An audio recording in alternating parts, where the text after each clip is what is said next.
Chapter 321. Why are they doing this? They can't be watching soap operas, right? They're using us as guinea pigs to study our development process. I still don't believe it. Anyway, I don't believe it. It doesn't matter if you believe it or not. Earth is about to be finished anyway. Why? The universe began to expand from a singularity to the present.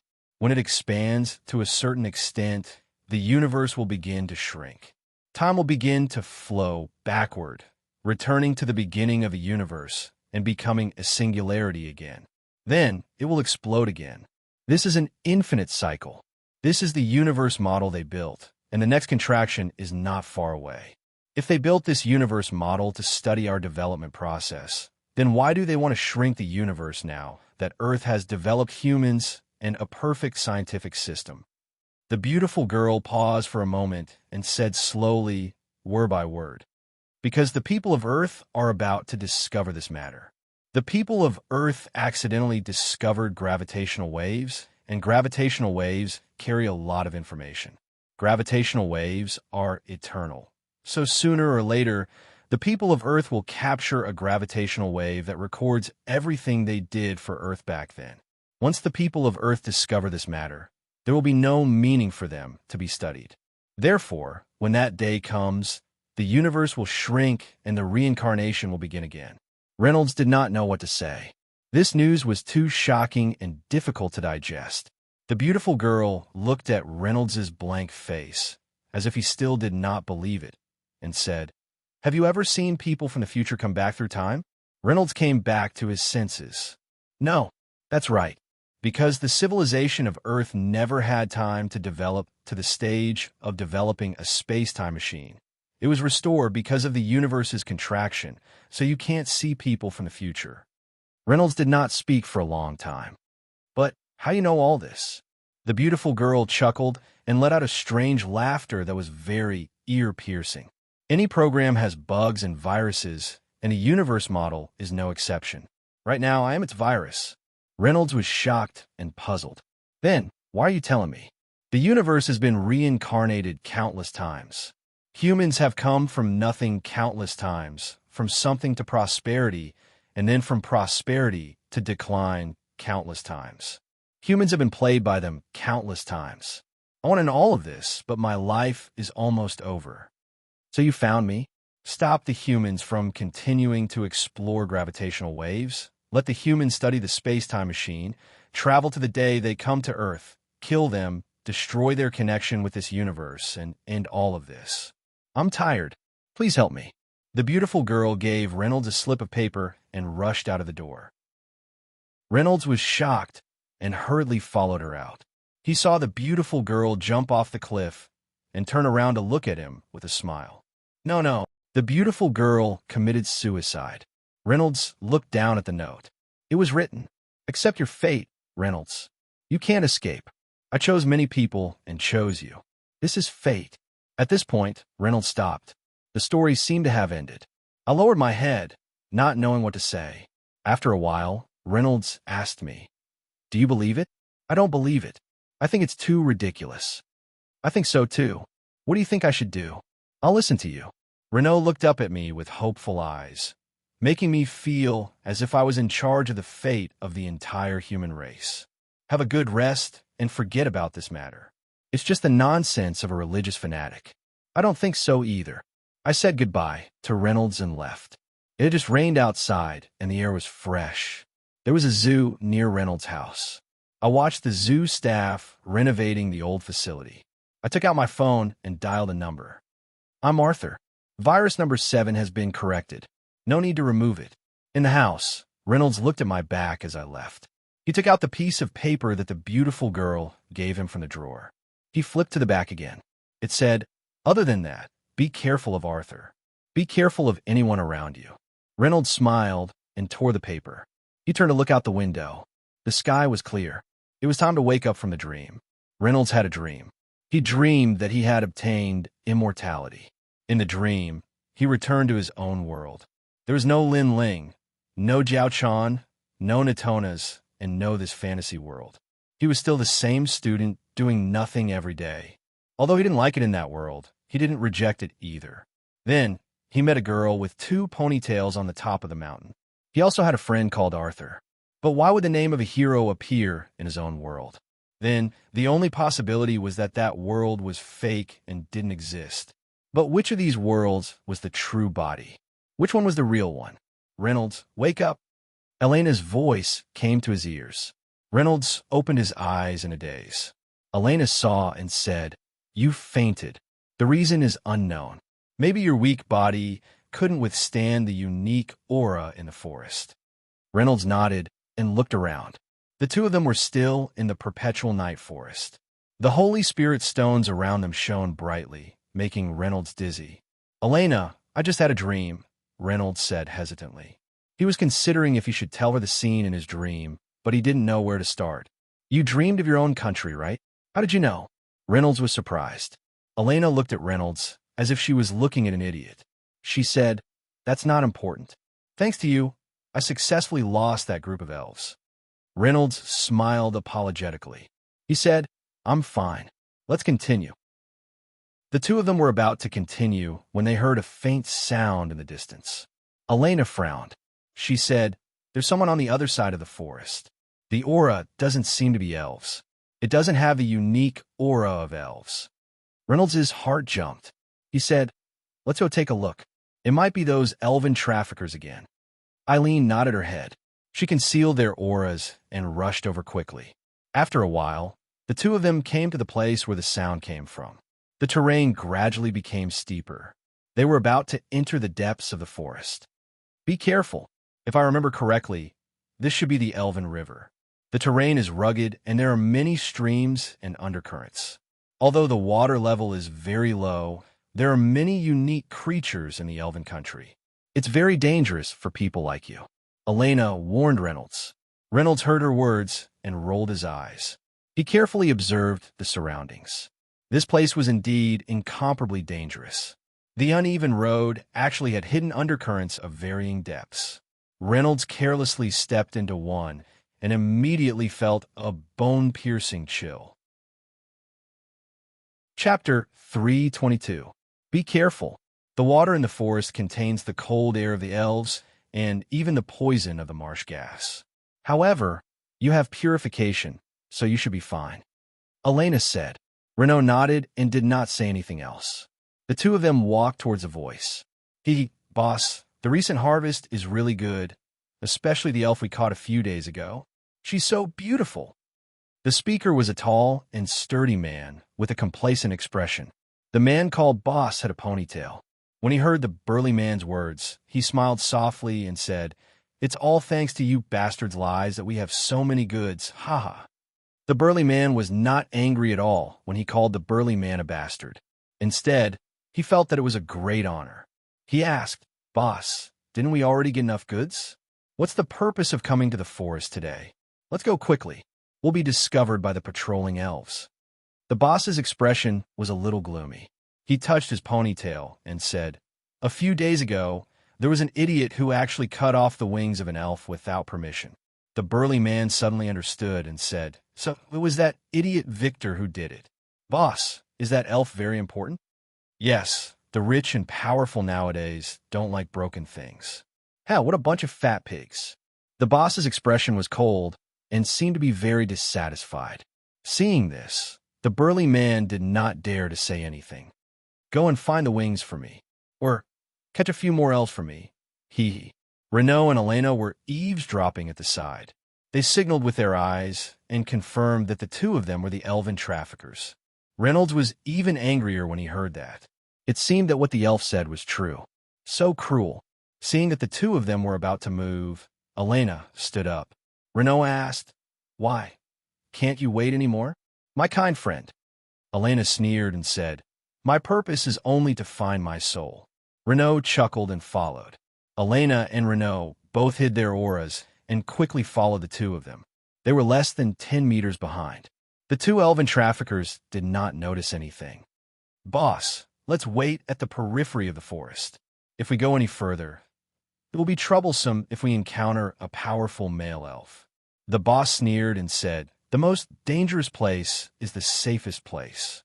The 2 of them quietly ran towards the elves' defensive line not far away, the unique elven fortress. The two of them arrived at the elves' residence with ease. They were very experienced. Elena furrowed her brows and said, "Although there have been people who abducted elves in the past, why are they so arrogant recently?" They arrived at the first place where the elves lived, the elven fortress. This was the elven defense line. Some powerful elves lived in the fortress, guarding the elven homeland in the depths of the forest. The recent elf trafficking incident had doubled the number of elves here. The two elven peddlers frowned when they saw this. Retreat. That damn buyer. The leader of the elven peddlers was very angry and turned to leave. When the burly man saw this, he had no choice but to follow. Elena shook her head and said softly, "I thought they had some kind of plan. It's time to clean up." Reynolds had already understood her thoughts and said, "Do you feel that you're about to find your soul?"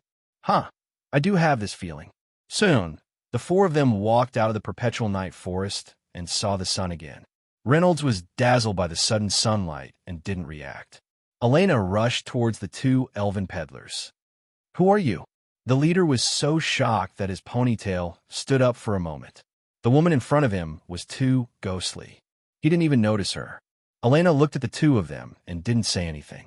She threw the spear in her hand and ended the life of the other burly man. "You." The remaining leader was finally scared.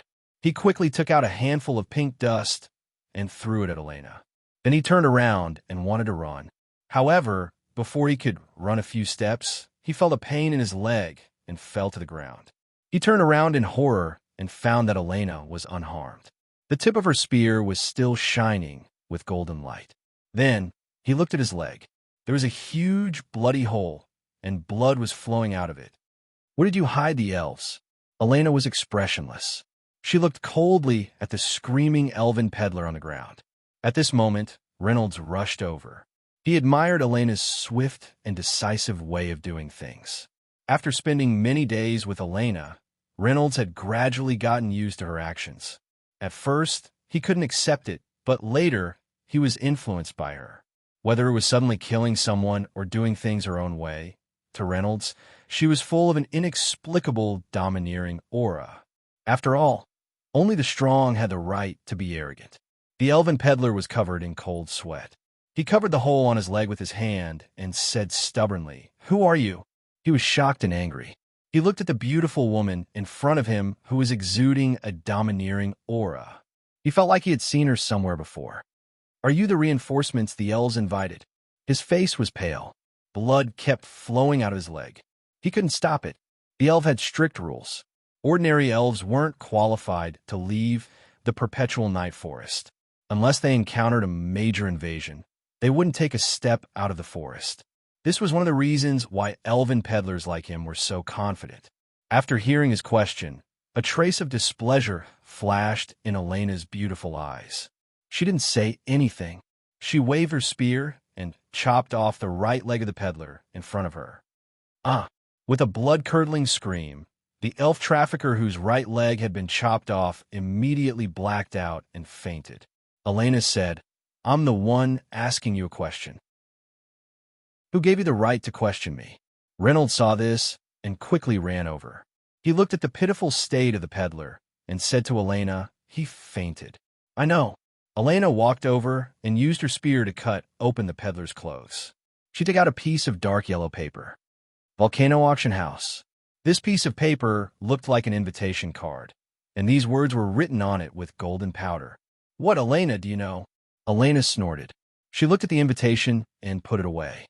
She said, "Not only do I know, this auction house is the biggest trading place in the Babika Kingdom. I didn't expect my dead father to do so many good things." Chapter 323. Elena thought for a while and said, "Let's go to the volcano auction house." "Wait a minute," Renaud suddenly shouted. "What?" Renaud smiled innocently. "Let's throw this elf trader who's not dead into the everlasting night forest. It'll be interesting." Elena smiled and said, "That's a good idea." Although the volcano auction house belonged to the Babika Kingdom, it wasn't located there. Instead, it was located in the Dragon Mountain Range, which was more dangerous and hidden. This vast mountain range led directly to the land of Chu. It was the border between the Eastern Kingdom and the Babika Kingdom, as well as various tribes and towns. At this time, in a warm room in the auction house, there was a small group of people. Judging by their clothes, they were all nobles and royalty of various countries. In the middle of the room, there was a huge cage. Inside were elves. Counting carefully, there were a total of 12 of them. There were men and women among these elves. Most of them were women. They were heavily shackled and had cloth balls stuffed into their mouths to prevent them from committing suicide. Their expressions were the only similarity. They were all filled with deep fear. Ah, God, what a group of cute and holy little fellows. Among the people surrounding the cage, a fat man with a big belly looked at the elves in the cage. His eyes were wide open and his face was red. As the elves in the cage were only wearing gray robes that reached their thighs, they were very attractive. Therefore, his gaze kept sweeping over their bodies. After looking for a long time, he pointed to a beautiful and pitiful female elf who had no wings and said, "I want this little angel. He. So cute." Another person said, "Earl Lore, I don't agree. I like her. I came first." "Earl Lore, I don't agree either." As soon as the man called Earl Lore opened his mouth, everyone in the room began to quarrel with one another. They could all see that this little elf was the most beautiful. Most importantly, her wings had been cut off. She was very safe and wouldn't take the opportunity to fly away. At this time, one of them said, "I'm going to relieve myself." Earl Lore sneered. "Crick, you have a bulge in your pants. You want to pee when you see this little angel?" "Ha ha." Crick's expression changed. "Umph, Earl Lore, I'm afraid you won't even be able to pee." Everyone roared with laughter. The elves' hands and feet were tied, and their mouths were gagged. They were all huddled together in a corner of the cage, and their faces were filled with terror. Just as everyone was arguing, Marshal Zero walked in from outside. Seeing this person enter, everyone fell silent and greeted him one after another. Marshal Zero was the first general of Baby Ka and the only Grand Duke in the kingdom. His status was second only to the king of Baby Ka. Not only did he hold military power, but he was also a powerful awakened. He had 3 talent skills and was very powerful. He was the most powerful person in the Babika kingdom. Zero waved his hand and glanced at the elves in the cage. He frowned and said, "Why are the goods I want still incomplete? Where's Crick?" At this time, Crick came back from the toilet. His hands were wet, and there was some unknown liquid on his pants. When he saw Marshal Zero, he immediately smiled and said, "Oh, what an honor for my volcano auction house to welcome the Empire's Marshal Zero." When everyone heard that these elves were what Zero wanted, they all sighed, especially Earl Lore. His gaze swept over the elves as if he wanted to eat them up. Zero looked at Crick and said in disgust, "The auction will be held in a few days. Take care of these elves for me. I want the complete elves." Okay, Crick said with a smile. "I'll definitely arrange for them to be clean and obedient for you." Zero ignored the people in the room, turned around, and walked out. After a while, Earl Lore said fiercely, "What a good little angel. How could she be ruined by such a muscular monster? Sigh, how pitiful." After saying that, he walked into the cage and reached his hand into the cage. With trembling hands, he gently touched the face of the little elf. The little elf was shocked and tried to dodge back, but because the cage was too crowded, she still couldn't escape his evil hands. Ah, such smooth skin. Earl was intoxicated and couldn't help but reach down with his right hand. Crick shouted, "Damn fatty, do you want to die?" Earl's hand froze, and he came to his senses. Of course, he knew the consequences of angering Marshal Zero.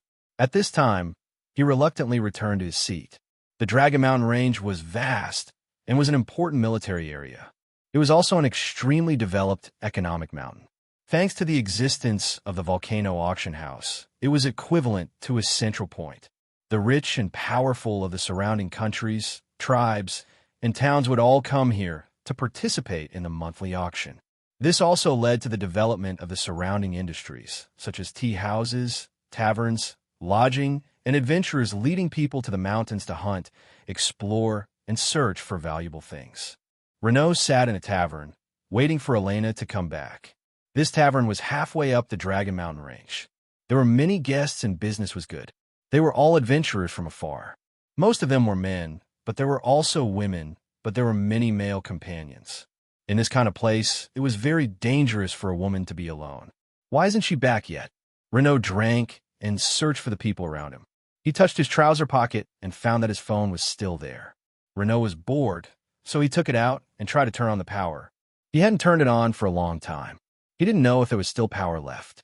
The screen showed that there was still 1% of power left. Chapter 324. Reynolds, are you okay? We're all worried about you. Where are you? The dormitory is incomplete without you. Son, Mom called the police. Where are you? You must be safe. There were many unfamiliar friend requests, and many friends blocked him. Reynolds had all kinds of feelings in his heart as he kept scrolling. At this moment, he suddenly thought of something and quickly opened WeChat. Reynolds, I found a secret. My phone can actually have a signal here, and the battery is unlimited. Wow, I'm so happy. Do you know, not only is there a signal here, but there's also the internet. Reynolds, I miss you so much. Have you not looked at your phone recently? You left me behind. I haven't settled the score with you yet. Angry, Diao-chan, this old witch. Crying, she's too strict, QAQ. Sister Diao-chan is still a very good person. Hee. We've been in Xianyang City of the state of Qin recently. Reynolds, how are you? Are you okay? I'm so worried about you. Are you doing well? This was the WeChat message Lin Ling sent to Reynolds. Then the style changed. Reynolds, I killed someone. Reynolds, are you going to the Academy of the Tang Dynasty? I'm going to the Academy there. Sister Diao-chan is really amazing. Hee. I killed another person.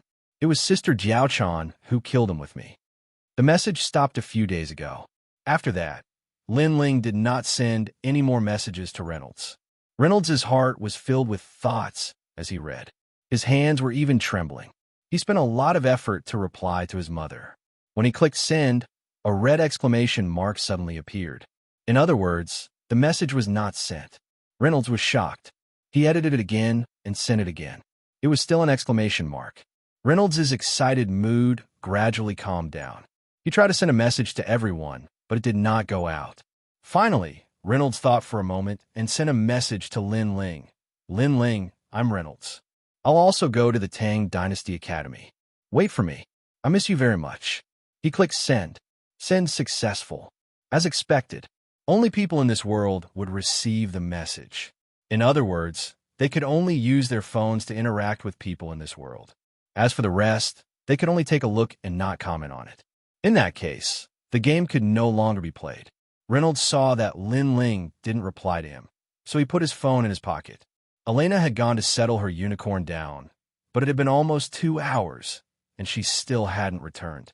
Although Reynolds was not worried that something would happen to her, he was still a little anxious. He stood up, paid the bill, and left the tavern. Outside was a long and winding mountain road. There were small stalls selling all kinds of things on the side of the road. There were almost no customers, but the mountain road still seemed a little crowded. Renault walked to the backyard of the tavern. There were many horses here, but Elena's unicorn was nowhere to be seen. Elena was not here either. Reynolds was about to go out when he suddenly felt someone coming from behind him. He instinctively turned around, but before he could react, his vision went black and he was put into a black bag. Who are you? Let me go. Reynolds turned pale with fright. If he had known earlier, he would have gone with Elena back then. This kid and that thing will definitely sell for a sky-high price. Yeah, maybe all the things in the auction house combined won't be worth as much as this kid. Ha. It's not maybe, it's definitely. Look at this kid's tender skin. Maybe some rich lady will take a fancy to him. Reynolds was shocked and angry. That thing of his? What thing? Was it the bracelet on his hand? Or his phone? Reynolds remembered that he had the Yu Chong sword in his shoe, but the bag was too small. Reynolds twisted and turned, but his hand just couldn't reach his leg.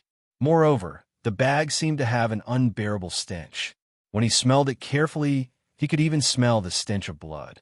The people outside saw Reynolds twisting and turning and scolded, "Moving around, you're courting death." After saying that, they wanted to teach Reynolds a lesson. Another person quickly waved his hand to stop them and said, "Don't cause trouble. Retreat when you've achieved your goal. Don't let the woman beside him find out. I feel like I've seen her somewhere before." Reynolds only felt a strange fragrance coming to his nose, and he looked drowsy. However, Reynolds's purifying physique completely dispelled it. Is it ecstasy? Reynolds frowned and pretended to faint. He wanted to see what this so-called auction house was up to. Reynolds felt like he had been thrown into a carriage. Reynolds grimaced and touched his painful, but he didn't make a sound. Have you heard? There are a total of 12 elves for sale at this auction. Our country is crazy. Aren't we afraid of making enemies by invading those elves in the perpetual night forest? Who knows? Marshal Zero's hands and feet are everywhere. The Empire's war god's whereabouts are unknown after killing his father, making enemies for the survival of the country. *CK his grandma. After this, I'll go to the Qin Kingdom to make a living. That's a good place. How do you think Marshal Zero will reward us? How did a sacred item like the Apocalypse bracelet appear in this kid's hands? Enough. This kind of thing isn't something people like us can know. Let's hurry up and get the reward and go back to wash our hands. Reynolds heard a few familiar words and frowned. He would be detained by them for the time being. Now that he had lost contact with Eileen, this was a good place to enter the auction house. 3 days later. Today, the Volcano Auction House was very lively because the biggest auction in the Kingdom of Babika in recent years was going to be held here. All kinds of rare treasures would be on the stage. Among them, the most attractive ones were undoubtedly 2 treasures. One was a legendary weapon made from the fangs of the Dominator Beast in the Forbidden Ice Zone, the Army Destroyer. This sword was 3 meters long, the blade was wide, and the whole body was emitting a blue light. It was full of momentum and unparalleled power. It could break thousands of soldiers with one sword. There were 3 war gods in the king's realm who had the Army Destroyer sword. Each of them was famous in history. Therefore, it was said that the Army Destroyer sword contained a peerless combat skill that could make the strength of the real war god. The so-called war gods in the king's realm were second-rate people in the past. Therefore, the appearance of the Army Destroyer sword caused a sensation. The major forces of the king's realm gathered in the Babika kingdom to get the Army Destroyer sword. The second rare treasure was a living creature. In other words, the protagonists were a dozen handsome elves in the perpetual night forest. Each of these elves was incomparably holy. Before marriage, whether it was body or soul, they were incomparably pure. Chapter 3:25. There was an unwritten rule among the elves. Once someone took away their purity, they had to follow that person for the rest of their lives and never betray him. Most importantly, most of these elves were gifted.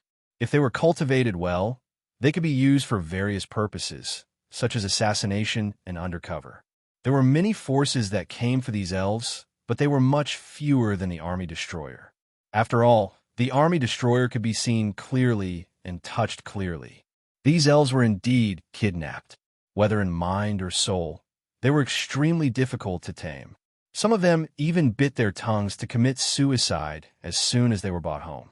Most of the powerful forces, even if they had money, did not want to waste their efforts.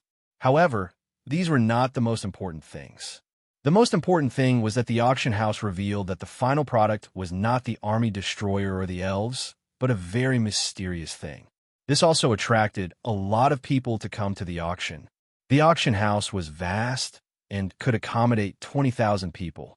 The entrance ticket to the auction house cost 10 gold coins per person. 1 gold coin was equivalent to a month's food for an ordinary family. Even so, the auction house was full. The huge auction house was very crowded, and most of the seats were ordinary auction seats. Dozens of VIP seats were also full. A VIP seat cost 100 gold coins.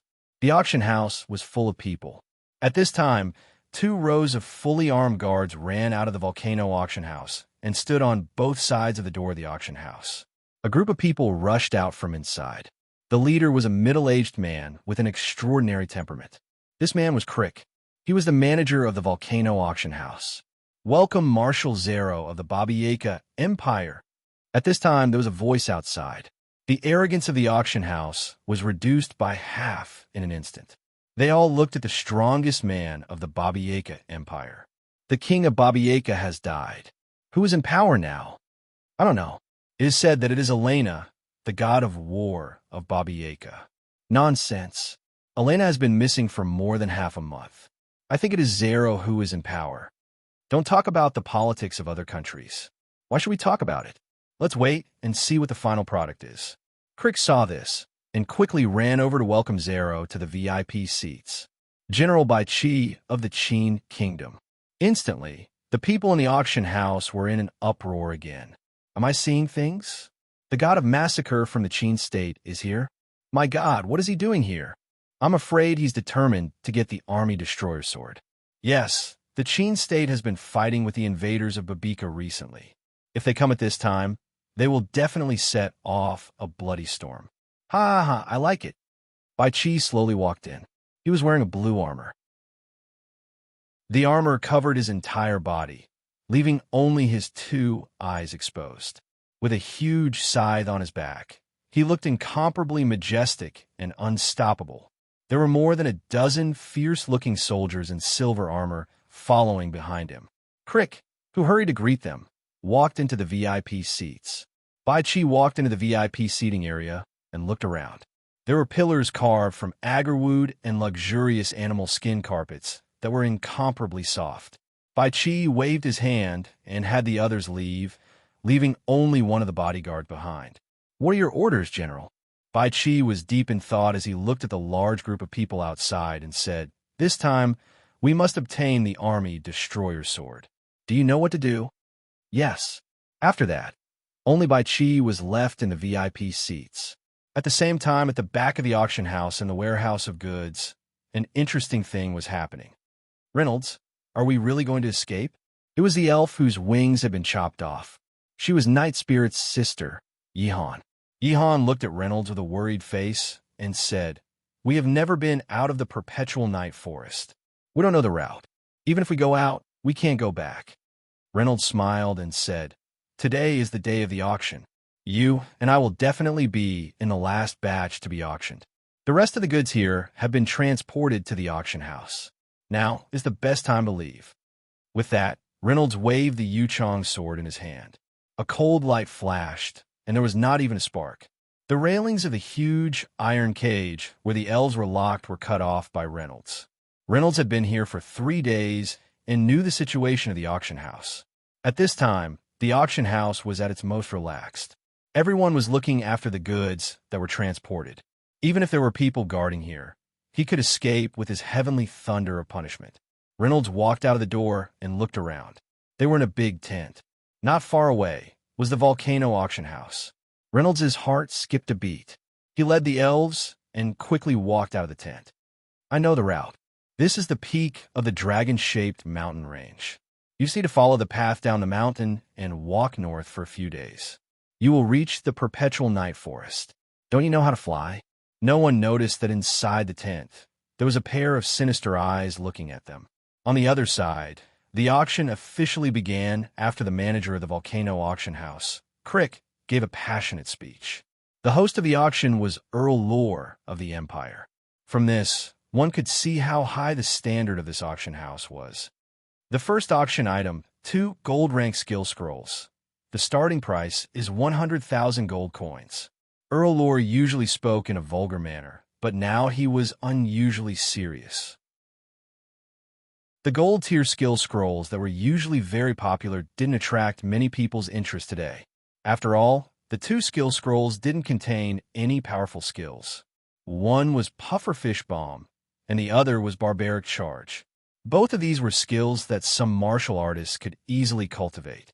The so-called skill scrolls were skills that were sealed in the scroll in the form of a magic spell. Once used, the skill could be summoned through the scroll. The next auction items were all extremely rare and precious items. They were bought by some influential people. The 18th auction item, the the Scorching Sun Arrow Skill Scroll. You guessed right. This is a diamond-ranked skill scroll that has been lost for a long time. The cultivation method has also been lost. I don't need to explain its power. Once the Scorching Sun Arrow is shot, it can travel for 108,000 miles until it hits the target. The starting price is 5 million gold coins. Earl Lore's saliva was flying everywhere. There was a lot of discussion below, but no one bid. Although the Scorching Sun Arrow had a long range, everyone knew that it was an extremely uncertain skill. Chapter 3:26. Although the power of the skill was considerable, who could see so far away? Who would know if the skill had hit its target? It might even be fatal. To put it bluntly, this skill was of little value. Not far away, Bai Chi's heart skipped a beat. After thinking for a while, he ordered his subordinates to light up the auction torch. Seeing that no one was bidding, Luo understood that this item was a treasure. However, the key was that no one in the world had any use for it. It seemed that it would be a no bid. But at that moment, the torch outside one of the private rooms lit up. Luo was delighted. He immediately said, "The guest in private room 25 has bid 5 million. Is there anyone else? All right, 5 million going once, 5 million going twice, 5 million going thrice. Sold." This was the first item to be sold at the starting price, but no one was envious. It was not that they could not afford 5 million, but they did not want to throw it away. Very quickly, someone delivered the Scorching Sun Arrow Skill Scroll to Bai Chi's private room. After confirming it, Bai Chi signed the payment agreement without hesitation. The most exciting moment is about to arrive. Now, there are only 3 items left.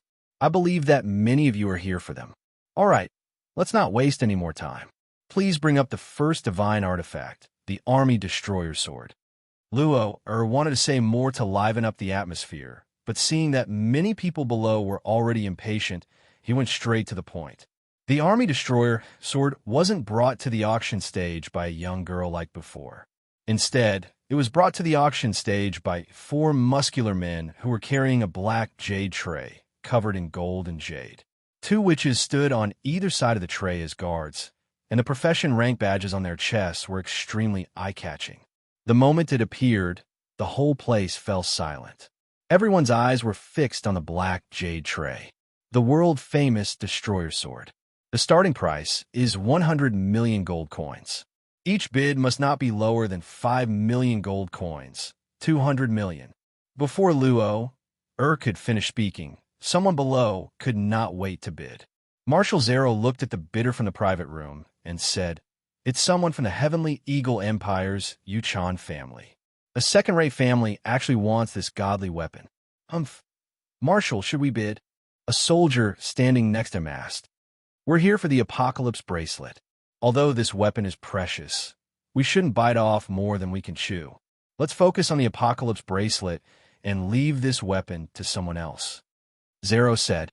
In fact, he also knew that if the Babika Empire took these 2 peerless treasures, it would be a disaster rather than a blessing. Now, this small auction house had gathered all the major forces of the king's realm. They were gentlemen on the surface, but in the dark, they would use all kinds of methods. In the time it took for the master and disciple to exchange a few words, the map of the ancient dragon's tomb in Talon had already soared to 500 million gold coins.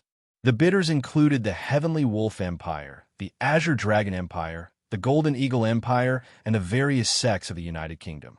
However, many people knew that this was only the beginning. Those who were truly determined to seize were still watching coldly from the sidelines. 500 million gold coins. At this moment, a sonorous voice raised the price from 350 trillion gold coins to 500 million gold coins. Everyone knew that the true battle between dragons and tigers had just begun. The first general of the king of Qin, Bai Chi.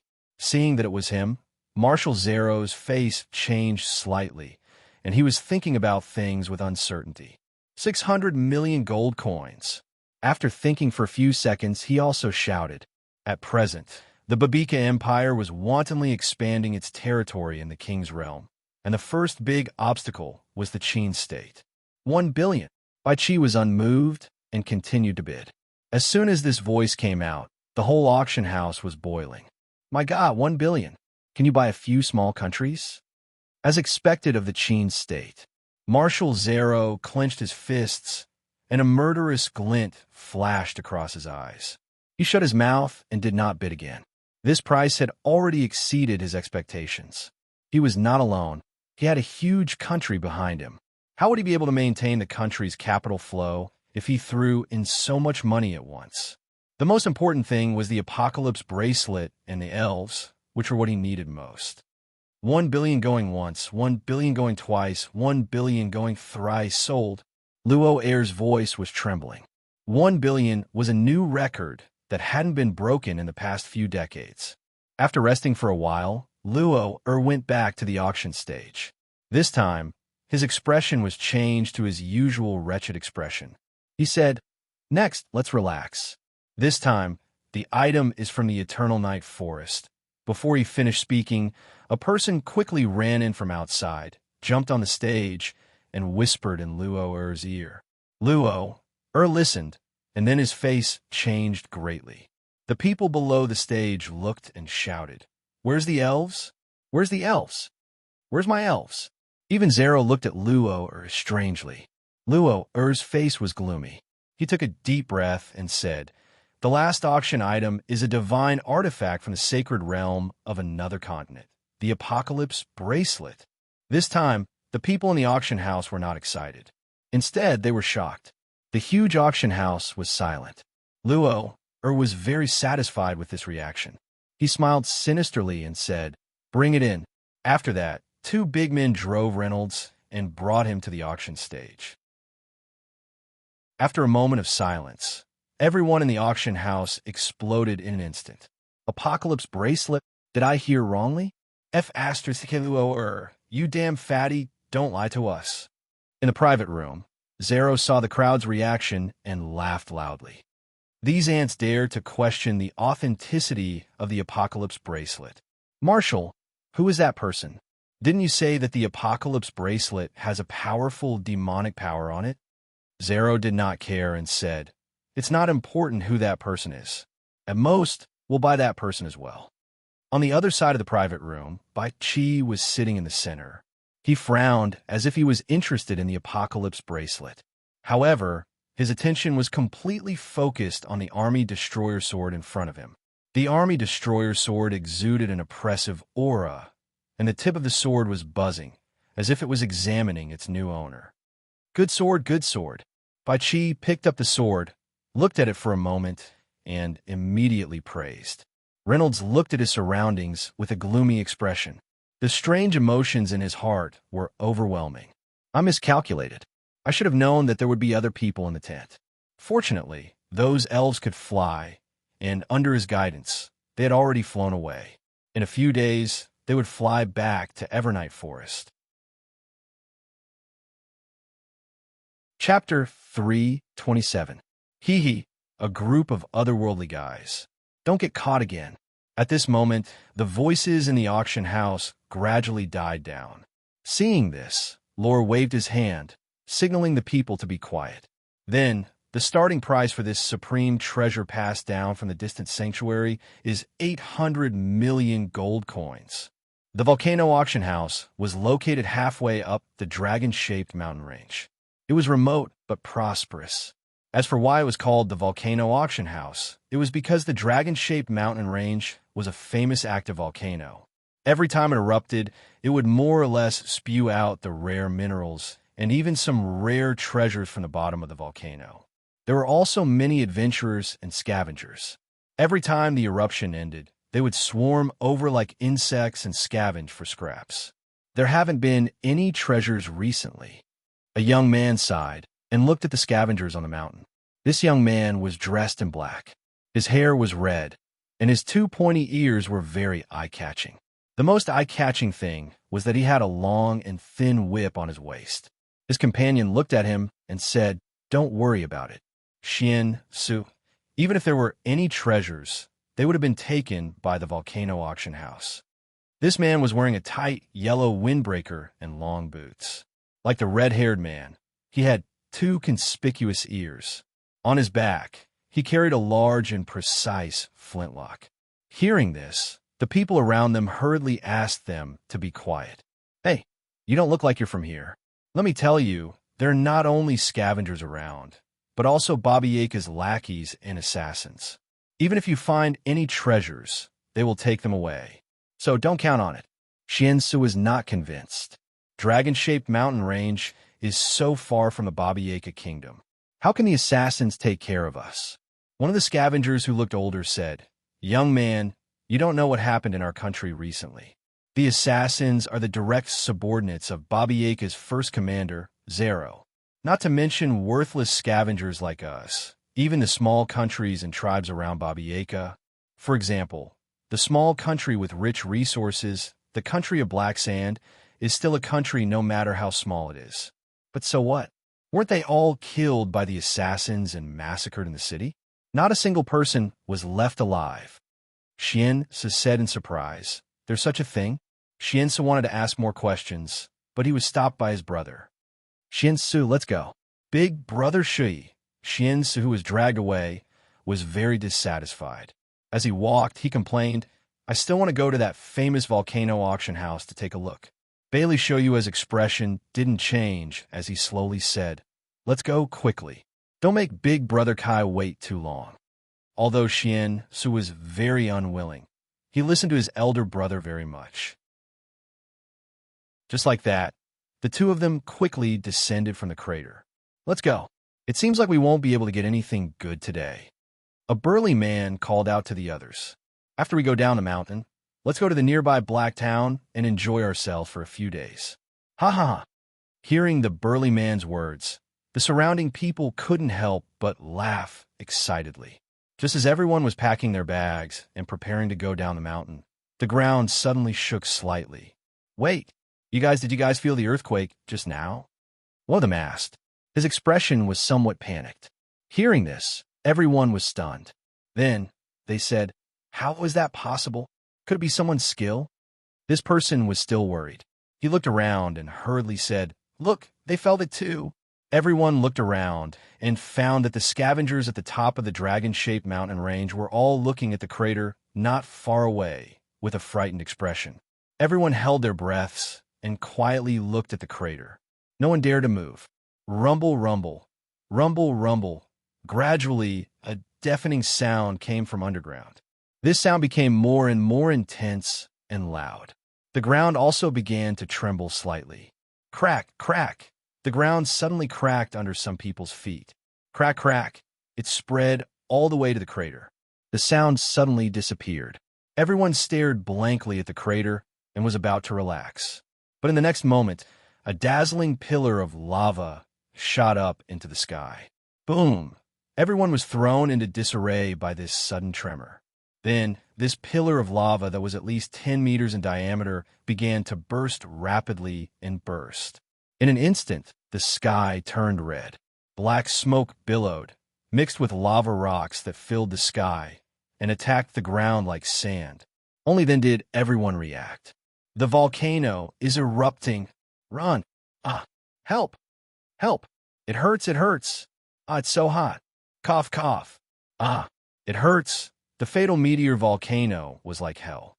It destroyed the top of the mountain, and the crater was still spewing out large amounts of lava. The scavengers were running for their lives. Some of them were adventurers, so their chances of survival were higher. Most of the people here were ordinary scavengers. How could they avoid the meteors that filled the sky? Screams, burning sounds, crashing sounds, and explosions were incessant. Most of the scavengers were burned to ashes by the lava. There were also some who ran faster, but were still engulfed by the rolling volcanic smoke. Their lungs were corroded, and they did not have long to live. On the other side, at the volcano auction house halfway up the mountain, the bidding had reached a climax. 2 billion gold coins.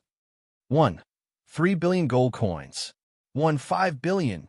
The crowd at the auction house seemed to have gone crazy. They shouted loudly, and the entire auction house shook. Most of the crowd did not have that much money. They shouted for fun. Anyway, this was the fun of auctions. Reynolds was stunned as he listened to the bids around him. He felt that everything was unreal. He struggled with the ropes on his body and realized that he had no strength at all.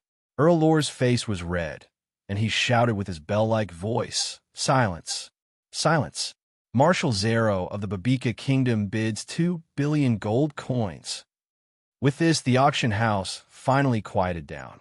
They were lucky enough to witness a bid of 2 billion gold coins that they had never seen in their lives. Zero sat in the private room, his expression gloomy. His subordinate beside him knew what the marshal was thinking and hurriedly said, "Those ants outside are just making a ruckus. Marshal, please don't be angry." Zero nodded and said, "In my territory, everything belongs to me." Chapter 328. Luoer was so excited that he stuttered. He was the manager of this auction house. Every time an item was auctioned off, the auction house would take a commission fee of 2,000 as remuneration. Today, the Army Destroyer Sword and the Apocalypse Bracelet were auctioned off. The total remuneration would be tens of millions of gold coins. 2 billion going once, 2 billion going twice, 2 billion. At that moment, a group of people came in from the entrance. Leading them was Krieg. "The dragon-shaped mountain range volcano has erupted. Everyone run!" Krieg shouted. After saying that, he led the group of people behind him and ran out. His movements were smooth and without any hesitation. The crowd was unable to react. What the hell? The volcano erupted? Doesn't it only erupt once every 3 months? On the stage, Earl Luo was skeptical. He knew that Krieg would not joke about something like this. However, he still found it hard to believe. Just as he was hesitating, the entire auction hall suddenly shook violently. Boom! The decorations on the ceiling fell down and smashed into the heads of the audience. Cracks began to appear on the floor, spreading toward the auction stage. Holy shit, it really erupted. Run! Earl Luo's expression changed greatly. He clenched his fists and looked at the people rushing toward the entrance like a flood. He looked at Marshal Zero, who was sitting in the private room. He found that Marshal Zero was motionless and as steady as Mount Tai. Thus, Earl Luo gritted his teeth and shouted, 2 billion going once, 2 billion going twice, 2 billion. I bid 3 billion gold coins. Just as Earl Luo was about to shout out the final price, Bai Chi moved from the private room. He walked to the door of the private room and shouted out the sky-high price. HM? Zero frowned. His eyes were filled with killing intent as he quietly looked at the legendary killing god of the state of Qin, Bai Chi. At that moment, the auction house was in an extremely strange state. Everyone had run out and the factory was in a state of chaos. Zero, Bai Chi, and Earl Lore, on the other hand, pretended as though nothing had happened and did not move at all. Hearing Bai Chi's bid, a thin layer of sweat appeared on Earl Luo's forehead. Bai Chi also looked at Zero. Under the blue mask, no one could tell what he was thinking. The first general of the state of Qin, Bai Chi.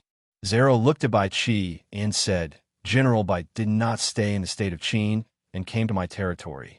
It seems like General Bai brought a lot of money. Bai Chi smiled faintly and said, Marshal Zero must be joking. I just saw something good. Since it's something good, then it must belong to the state of Qin. Hee, I bid 4 billion gold coins. Zero returned to his seat and looked at Bai Chi quietly. He did not believe that Bai Chi, who came from afar, would have so many gold coins on him. In addition, this apocalypse bracelet was something he had already decided on, so he had enough confidence. Bai Chi did not say anything. He simply looked at Zero and let out a low laugh. Very good. I don't have that kind of money. But he picked up the Army Destroyer Sword from the table and pointed it at Zero. A fanatical smile appeared on his face as he said, With my sword, no one in this world can stop me. Zero's expression changed, and he took his weapon from the guard behind him. It was a 3-meter-long biscuit, and he placed it on his back. The moment the biscuit was placed on his back, Zero's aura changed. At this moment, his entire body was like a towering mountain. His eyes were like lightning as he looked at Bai Chi. He was full of fighting spirit. Rumble. At this moment, another earthquake came from outside. This time, The earthquake caused a large hole to appear on the roof of the auction house. Luo was almost hit by the falling debris. He quickly got off the stage and carefully looked at Zero and Bai Qi. Then, he quickly ran out of the back door. Reynolds gritted his teeth and struggled to break free from the ropes on his body. However, he discovered that the person who had just attacked him had used some unknown magic on him. He was completely powerless. Bai Qi stared at Zero, killing intent surging through his body. He pointed his sword at Zero at a strange angle and laughed. Die. Before he finished speaking, the ground beneath Bai Qi's feet seemed to have been hit by a 1,000-pound hammer. 2 large holes appeared. Bai Qi charged at Zero like an arrow released from a bow. Bang! Zero used his biscuit to block Bai Qi's sword. The shockwave from the collision of the sword and saber caused the surrounding chairs and walls to collapse as if they were rotten wood. At this moment, the army destroyer sword displayed the profundity of a peerless sword. It emitted a faint blue glow and hummed. It actually caused Zero's biscuit to bend. Good sword, Zero said in a low voice. Bai Qi looked at his opponent again and praised, amazing. The apocalypse bracelet is mine. Zero roared. The muscles all over his body swelled red. His veins popped out and his eyes were bloodshot. The surrounding air was scorching hot. With a wave of his hands, he pushed Bai Qi back more than 10 meters. Bai Qi said solemnly, innate skill, berserk. Very good. Seeing Zero charging at him with an oppressive aura, Bai Qi bent down and placed the army destroyer sword on his back. His body emitted a red aura. Blood echo. Bang! The army destroyer sword in Bai Qi's hand was like a wheel of wind and fire. It was mixed with blood and heat as it charged at Zero. The biscuit in Zero's hand, under the effect of berserk, slashed out more than 30 times in a second. It collided with Bai Qi's army destroyer sword. Ding ding dang dang. Bang! Air blasts and sparks flew in all directions. For a moment, it was hard to tell who would win. Rumble. A huge volcanic rock fell from the sky and smashed through the roof of the auction house, smashing into the center of the auction house. The two finally stopped fighting and retreated more than 10 meters. General Bai, it seems that you, your men, and your army destroyer sword are going to fall here. Ha ha! Zero looked at Bai Qi and waved his hand. In an instant, a large group of men in black appeared behind Zero. They surrounded Bai Qi and his soldiers in a circle. Bai Qi looked at all this and said, "Is this all you have?" Zero laughed and said, "General Bai, I admit your strength. However, this is my country. Don't even think about going back alive.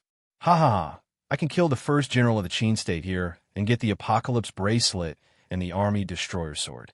Ha ha. The Babika kingdom is mine. The Qin state is mine. The king's realm is mine. Everything is mine." The auction house was in danger. Zero and Bai Qi were confronting each other. Reynolds looked at all this and felt anxious. He felt a deep sense of powerlessness. He desperately wanted to become stronger. He was really weak. Chapter 329. Zero, you sure have guts. The apocalypse bracelet is yours. And so is the Babika kingdom. Ha! What a great commander of Babika. At this moment, a voice came from afar. This voice caused Zero's expression to change.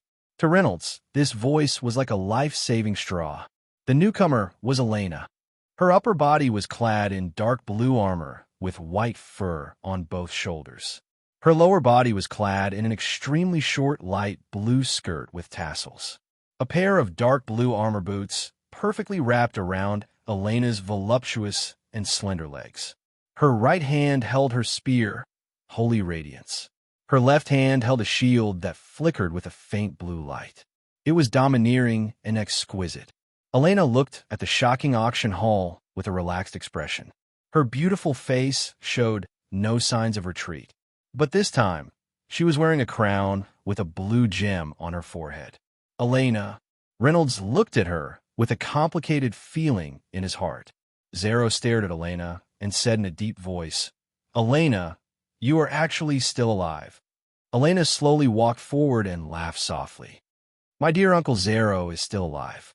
How would I dare to be one step ahead of you?" Seeing Elena close in on him, Zero subconsciously put his bicinto in front of him and assumed a defensive posture. "Elena, where have you been all this time? Were you plotting?" Zero questioned loudly. Elena didn't answer him. She only looked at Reynolds, who was tied up not far away, and joked, "I haven't seen you for a few days. How did you end up in such a sorry state? No wonder you're my friend." Reynolds smiled bitterly and said, "I'm not as strong as you. Where did you go that day at the mountain restaurant? Why didn't you come back for so long?" "Me? I just went back to my Babika kingdom. I took back this crown that symbolizes the throne and power." Elena touched the crown on her head. "It's a bit heavy and uncomfortable to wear." She then turned to Zero and smiled. "Uncle Zero, you really want this crown, right?" Zero stared at the crown on Elena's head with a gloomy expression, not saying a word. Of course, he knew that this was an item that symbolized the throne. Only the supreme royal family of Babieka was qualified to inherit and know where it was stored. Baichi looked at Eileen and said, "Eileen, don't worry. Princess of Babieka, do you know what kind of situation Babieka is in now?" Eileen looked at Baichi and said, "Baichi, the #1 killer in the state of Qin. Of course I know that my country is nibbling away at the king's realm. And you, in your Qin state, are the enemies that we must eradicate." When Baichi heard this, he couldn't help but laugh out loud. His laughter even covered the sound of the meteors crashing into the ground. "What an arrogant little girl." Baichi's voice suddenly rose by an octave as he said, "Then I would like to see if you have the ability to do so." Elena smirked and asked, "What's wrong? You two aren't fighting anymore?" Zero didn't say anything. He just retreated dozens of meters and stared at Eileen.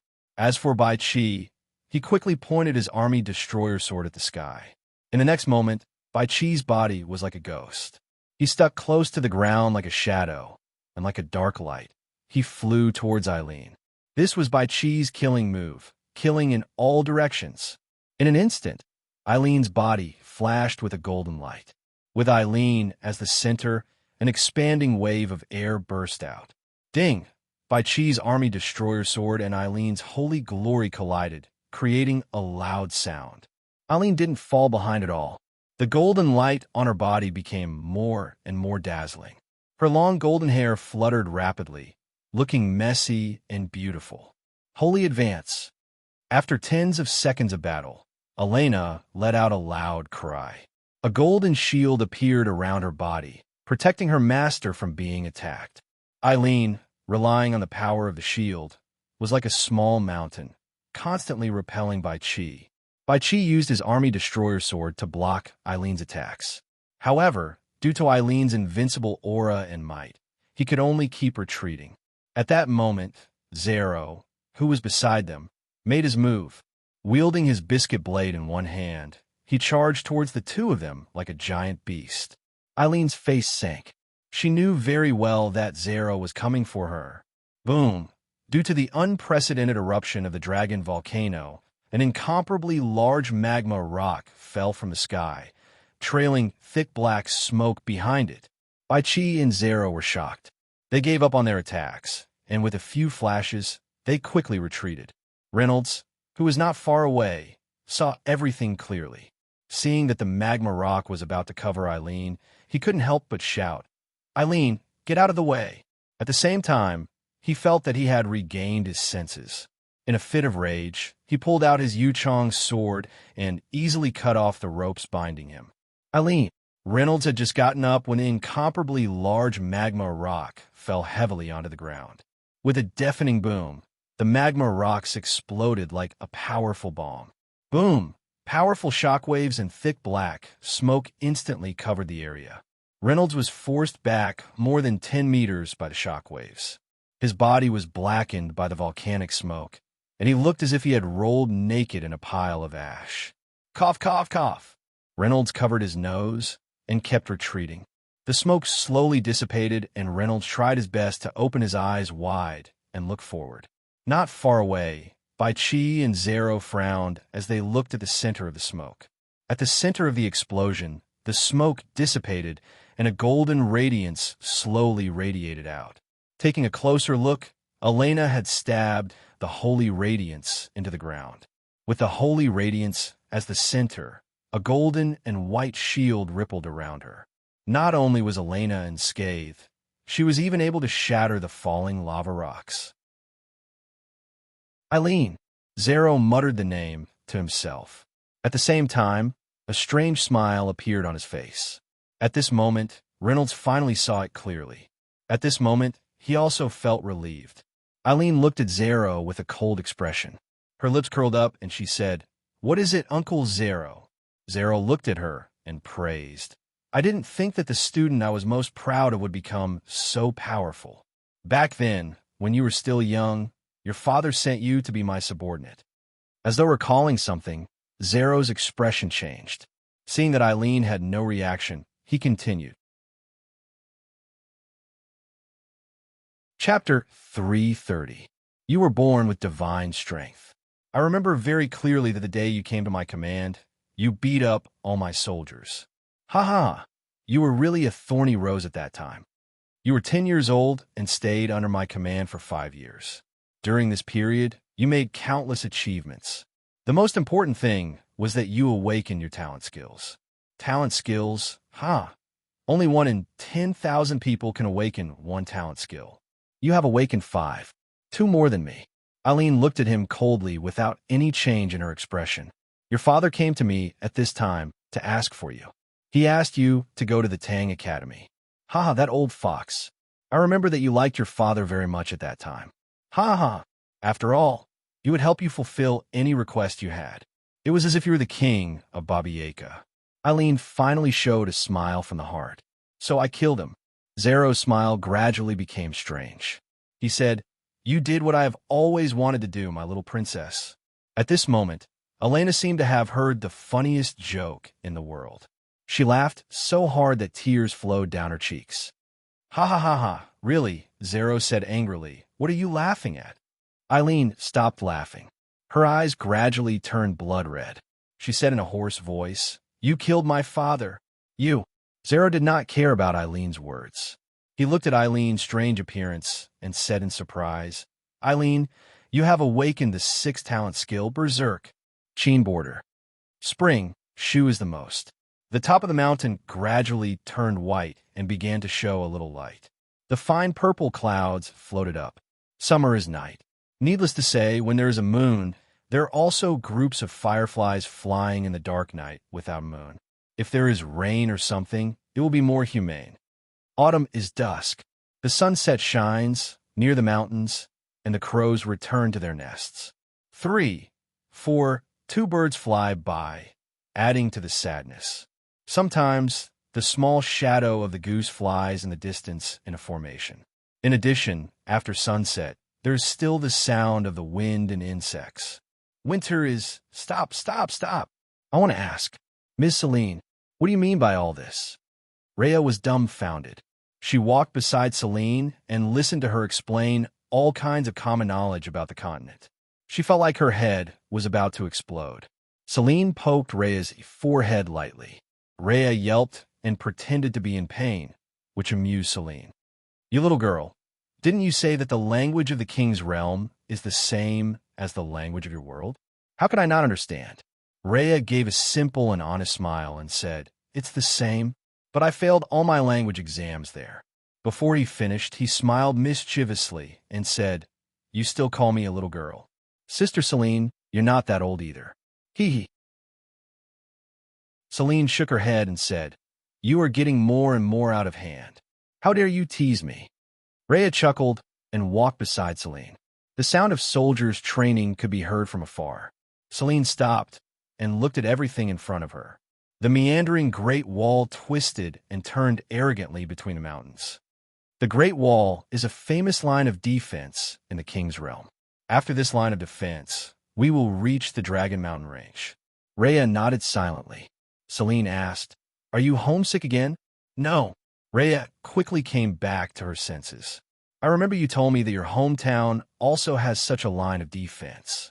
Rhea nodded and said, If there is a chance, I really want Sister Celine to come to my world. It will definitely cause a sensation. After all, Sister Serene is so beautiful. You're good at talking.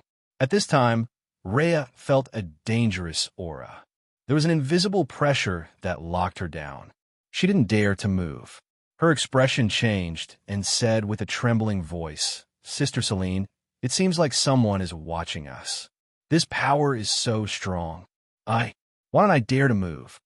Serene didn't change her expression.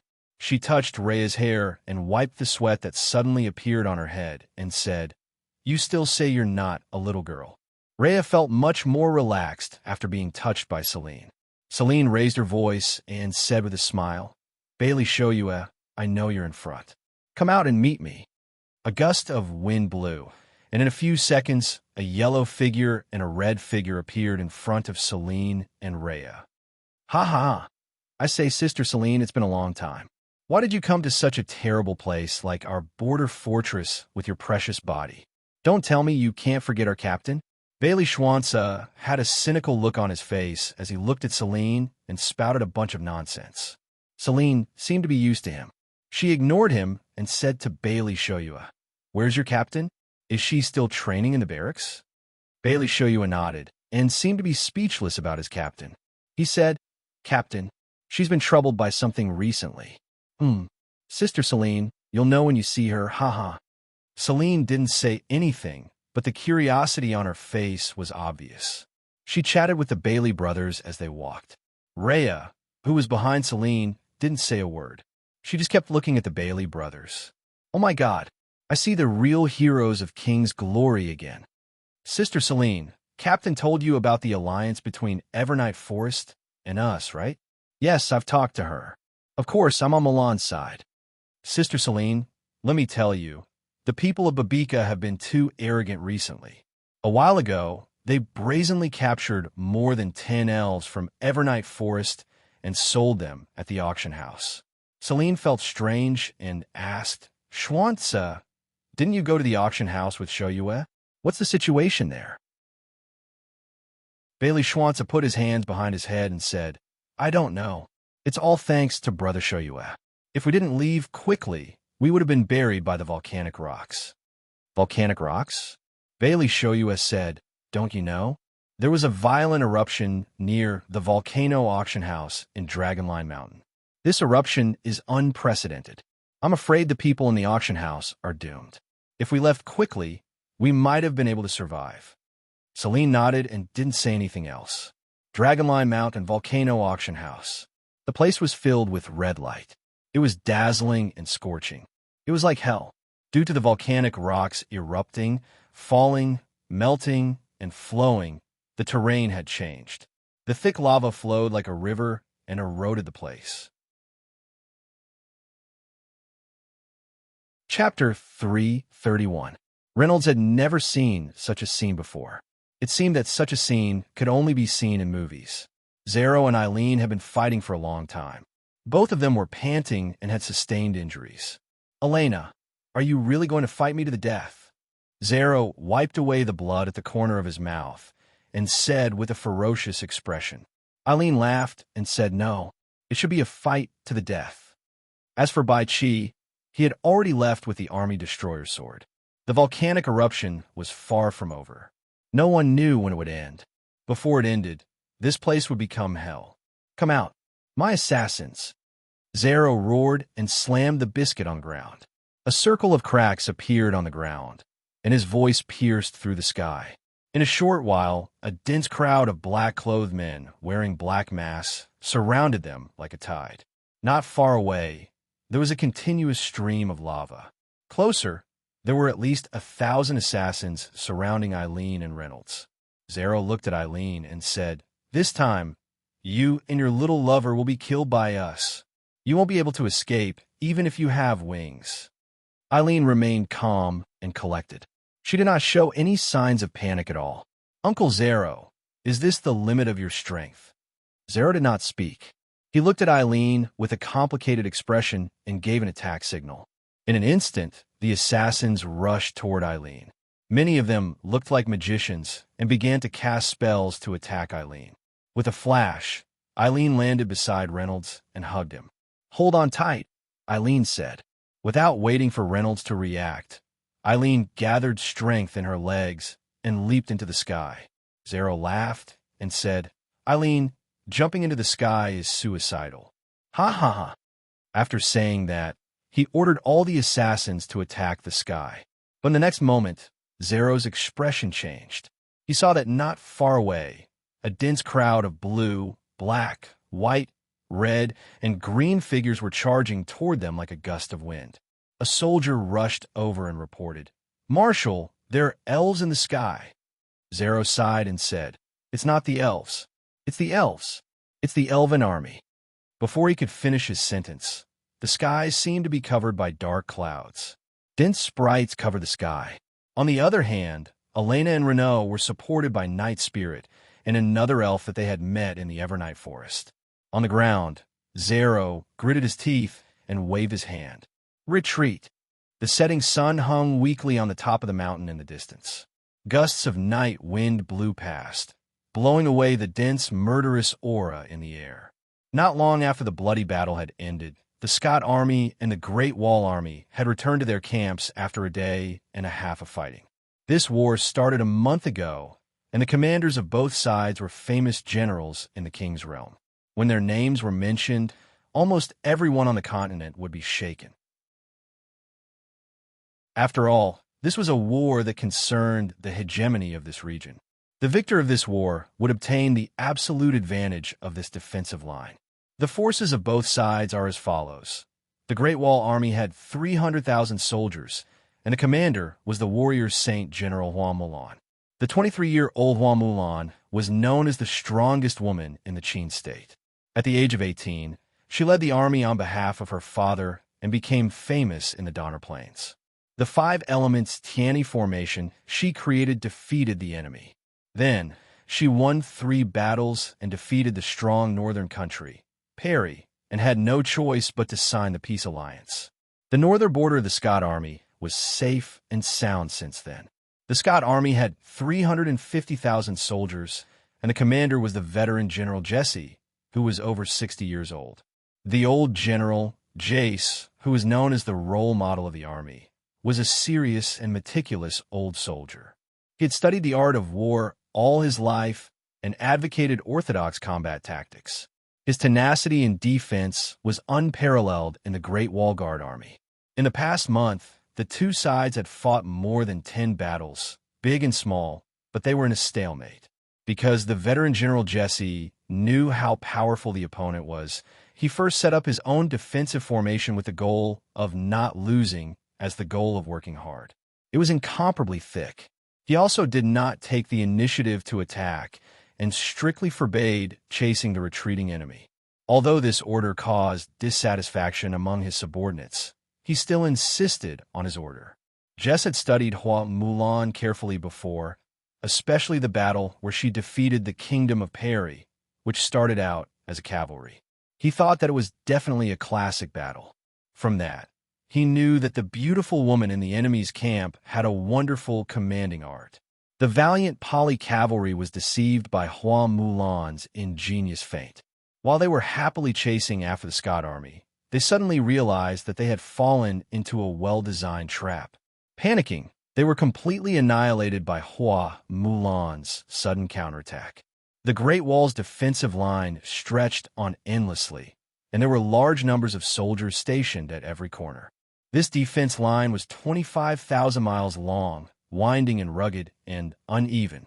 Almost all of the Great Wall was built on high mountains, but some were built at the bottom of the mountains and on the ground.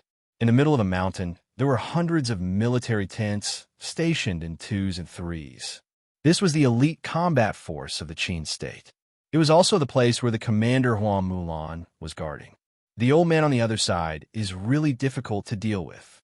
Hua Mulan, who had returned to her tent, muttered to herself, "He's like an old tortoise that has turned into a demon. I don't know where to start." Thinking of this analogy, Hua Mulan could not help but chuckle. At this time, she had taken off her armor and was wearing a light, loose robe. Sitting comfortably on the commander's seat, she was lost in thought as she looked at the spiraling steam of fragrant tea. She looked so demure, but her beautiful eyes flashed with wisdom from time to time. In the past few days, Hua Mulan had tried her best to lure Jesse into a trap with the intention of disrupting his arrangements. However, the old general's command of his troops was impeccable. Just like his character, he was also very good at repairing gaps. When Hua Mulan dug a small hole in the Scott army and was about to launch a large-scale attack, the old General Jesse repaired it, causing the Great Wall defenders to retreat without any success. It seemed that other than a direct attack, there was nothing she could do to Jesse. However, a war of attrition was not to Hua Mulan's liking. She thought that it was purely using the corpses of the soldiers to create the fruits of victory. Hua Mulan had always had this understanding. A good general had to think of how to achieve the greatest victory at the lowest cost.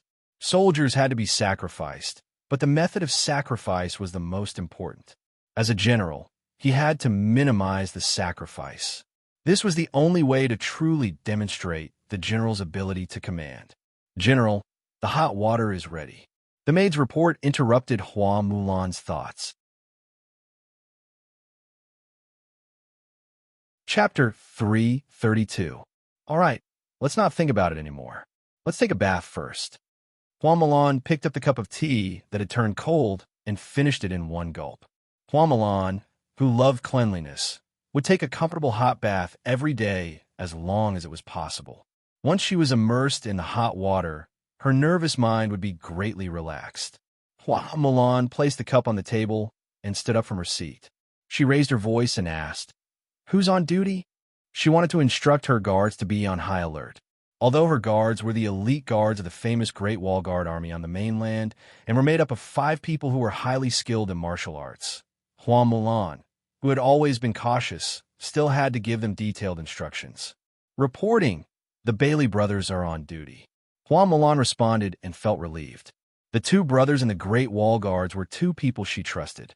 Not only were they powerful, but they were also loyal to her.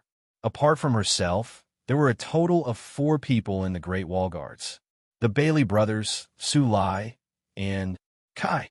Hua Mulan felt conflicted when she thought of Kai. What's love? Isn't it good to be friends like this? Love means, I treat you as a friend, but you want to sleep with me? Hua Mulan rubbed her forehead and could not help but laugh out loud. Mulan. Before she could have a good rest, a deep and loud voice came from outside the tent. Hua Mulan's expression changed slightly when she heard the voice. She put down the teacup in her hand and looked at the man who came in. "Kai, what's the matter?" The man who came in was Kai. He was dressed in blue armor, and his long silver hair was tied behind his head. He had a valiant face and deep eyes. When he walked into the tent, he stared at Hua Mulan affectionately. "Mulan, you've been too tired recently. I just went to the mountains to catch a pheasant. I'll make soup for you later. You'll need to replenish your energy." Hua Mulan sighed and rubbed her forehead. She was thinking about how to explain her feelings to Kai. At the moment, she did not have any plans to fall in love and would not do so in the future. All of his thoughts were focused on martial arts and protecting his country. "Kai, how did the Bailey brothers go to Longxing Mountain?" Hua Mulan avoided the topic and asked. "The 2 of them and I returned in the afternoon. There was an unprecedented volcanic eruption there. It has never happened before. I don't know what the reason is." Kai answered as he sat down beside Hua Mulan. Hua Mulan felt helpless and said, "What's the situation at Baby Ka? What about the troops there?" "It doesn't look good." Hua Mulan stopped talking and began to ponder deeply. From the looks of it, they were being attacked from both sides. There was the foreign Scott army near them, and Zero from the Babika army far away. Kai saw that Hua Mulan was deep in thought.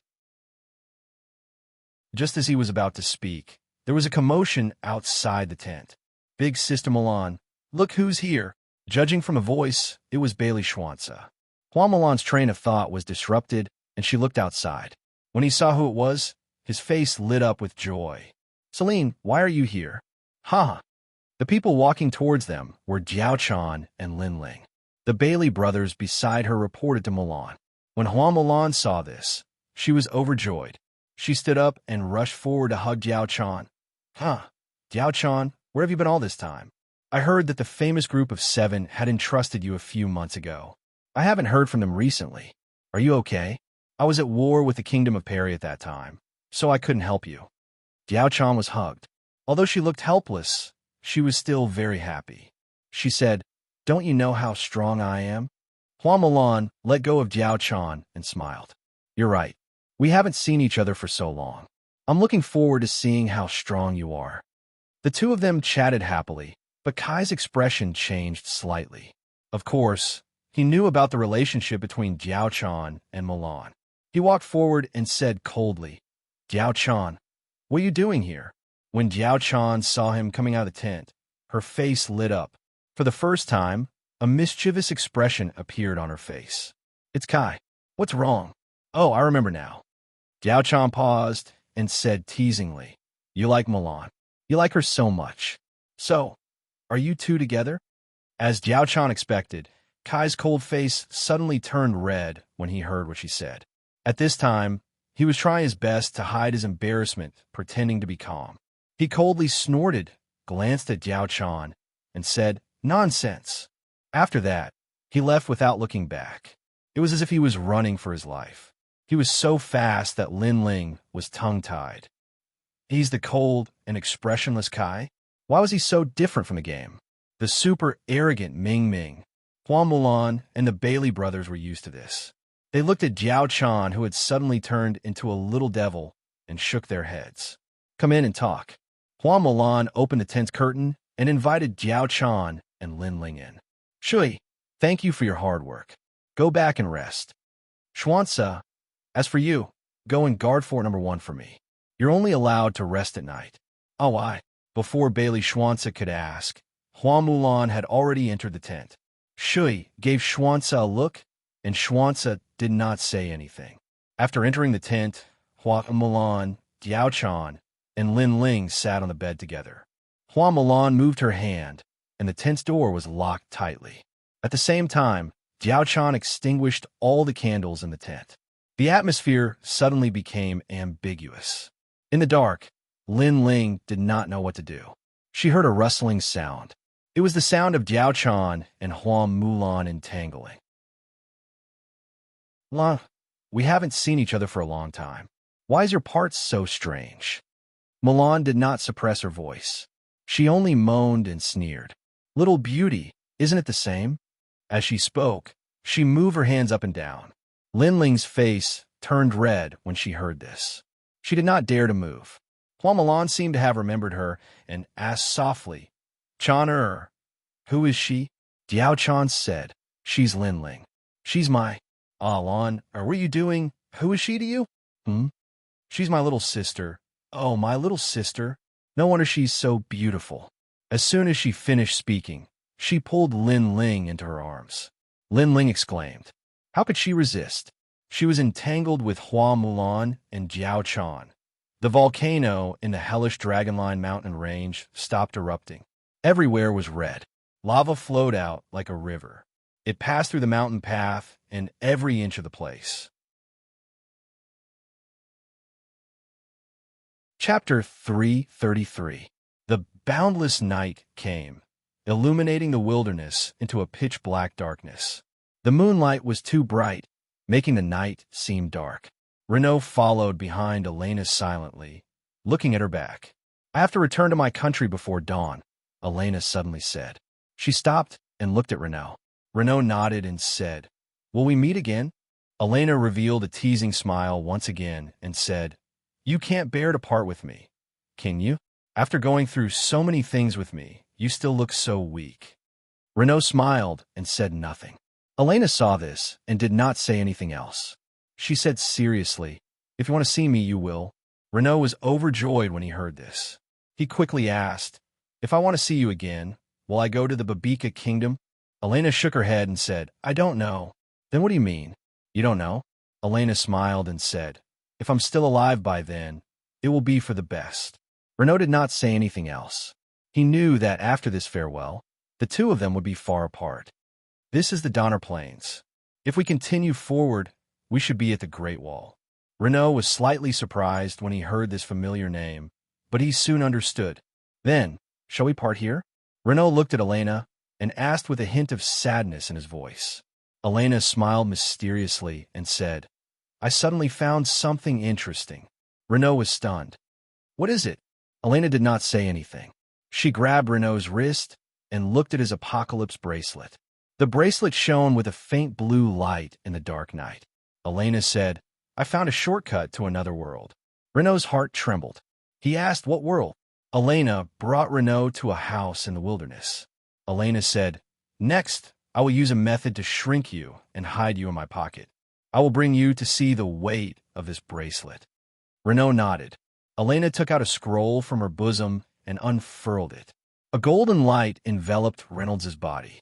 Renault felt his body being sucked in. When he came back to his senses, he realized that the gigantic Elena was looking at him, and he was standing on Eileen's palm. Elena, your face is so big. Ha. Shut up if you don't want to die. Elena's face darkened as she said coldly. Oh, Reynolds replied. The next moment, Elena hid him in her long blonde hair. His divine will was like silk and thread, weaving into a net that instantly traversed countless dimensions in the endless void. The two of them disappeared into the apocalypse bracelet. Elena seemed to be barging her way through and finally found an entrance. It's here. The next moment, Elena seemed to have lost control of her body as she fell to the ground with a loud thud. Her body was still in its original position. Did I fail? Let's try again. After saying that, Elena's body was protected by the golden light, and she began to erode the bracelet once again. In the invisible void, her divine sense split off an insignificant strand of thought and plunged into the entrance like a loach.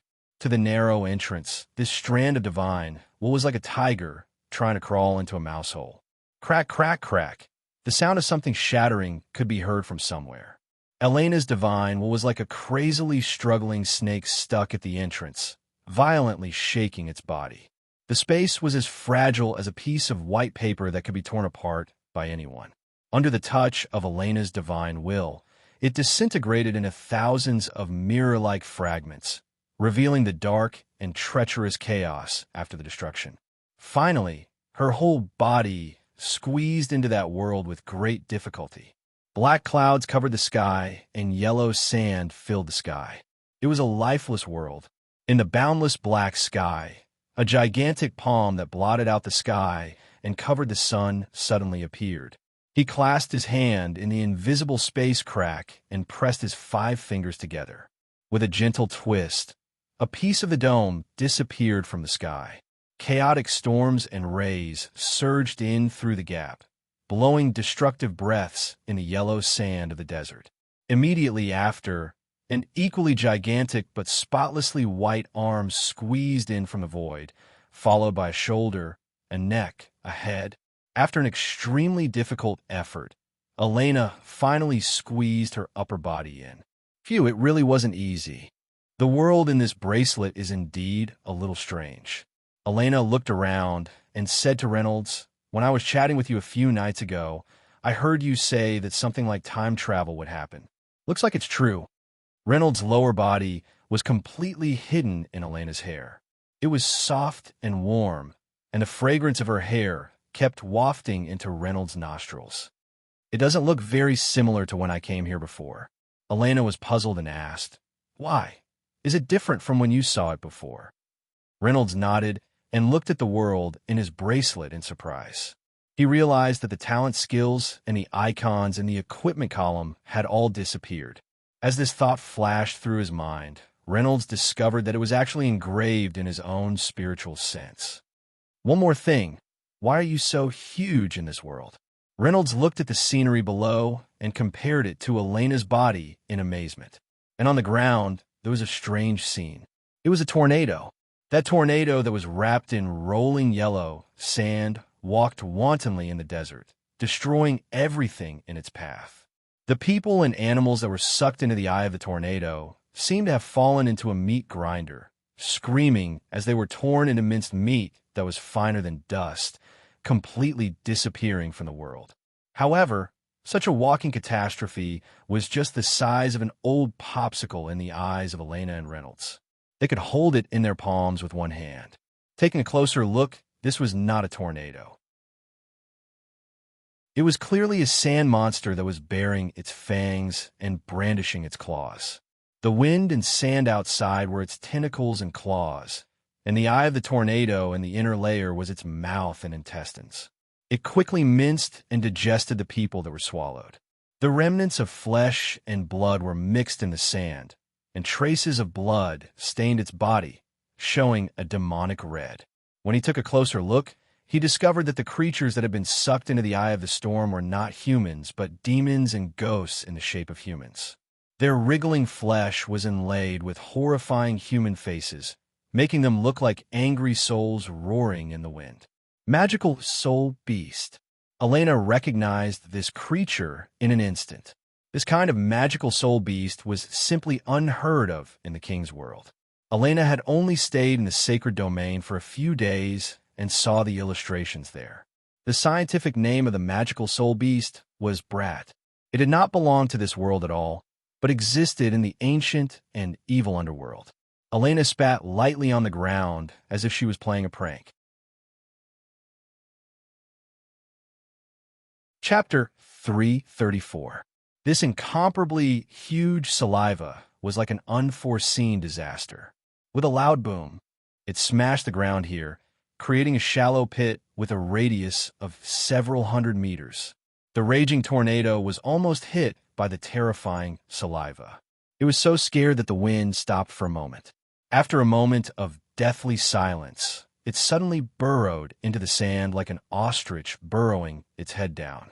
Haha, what an interesting world. Eileen laughed. Reynolds, wait a moment. No matter what I do, don't make a sound. Although Reynolds felt strange, he would not say anything.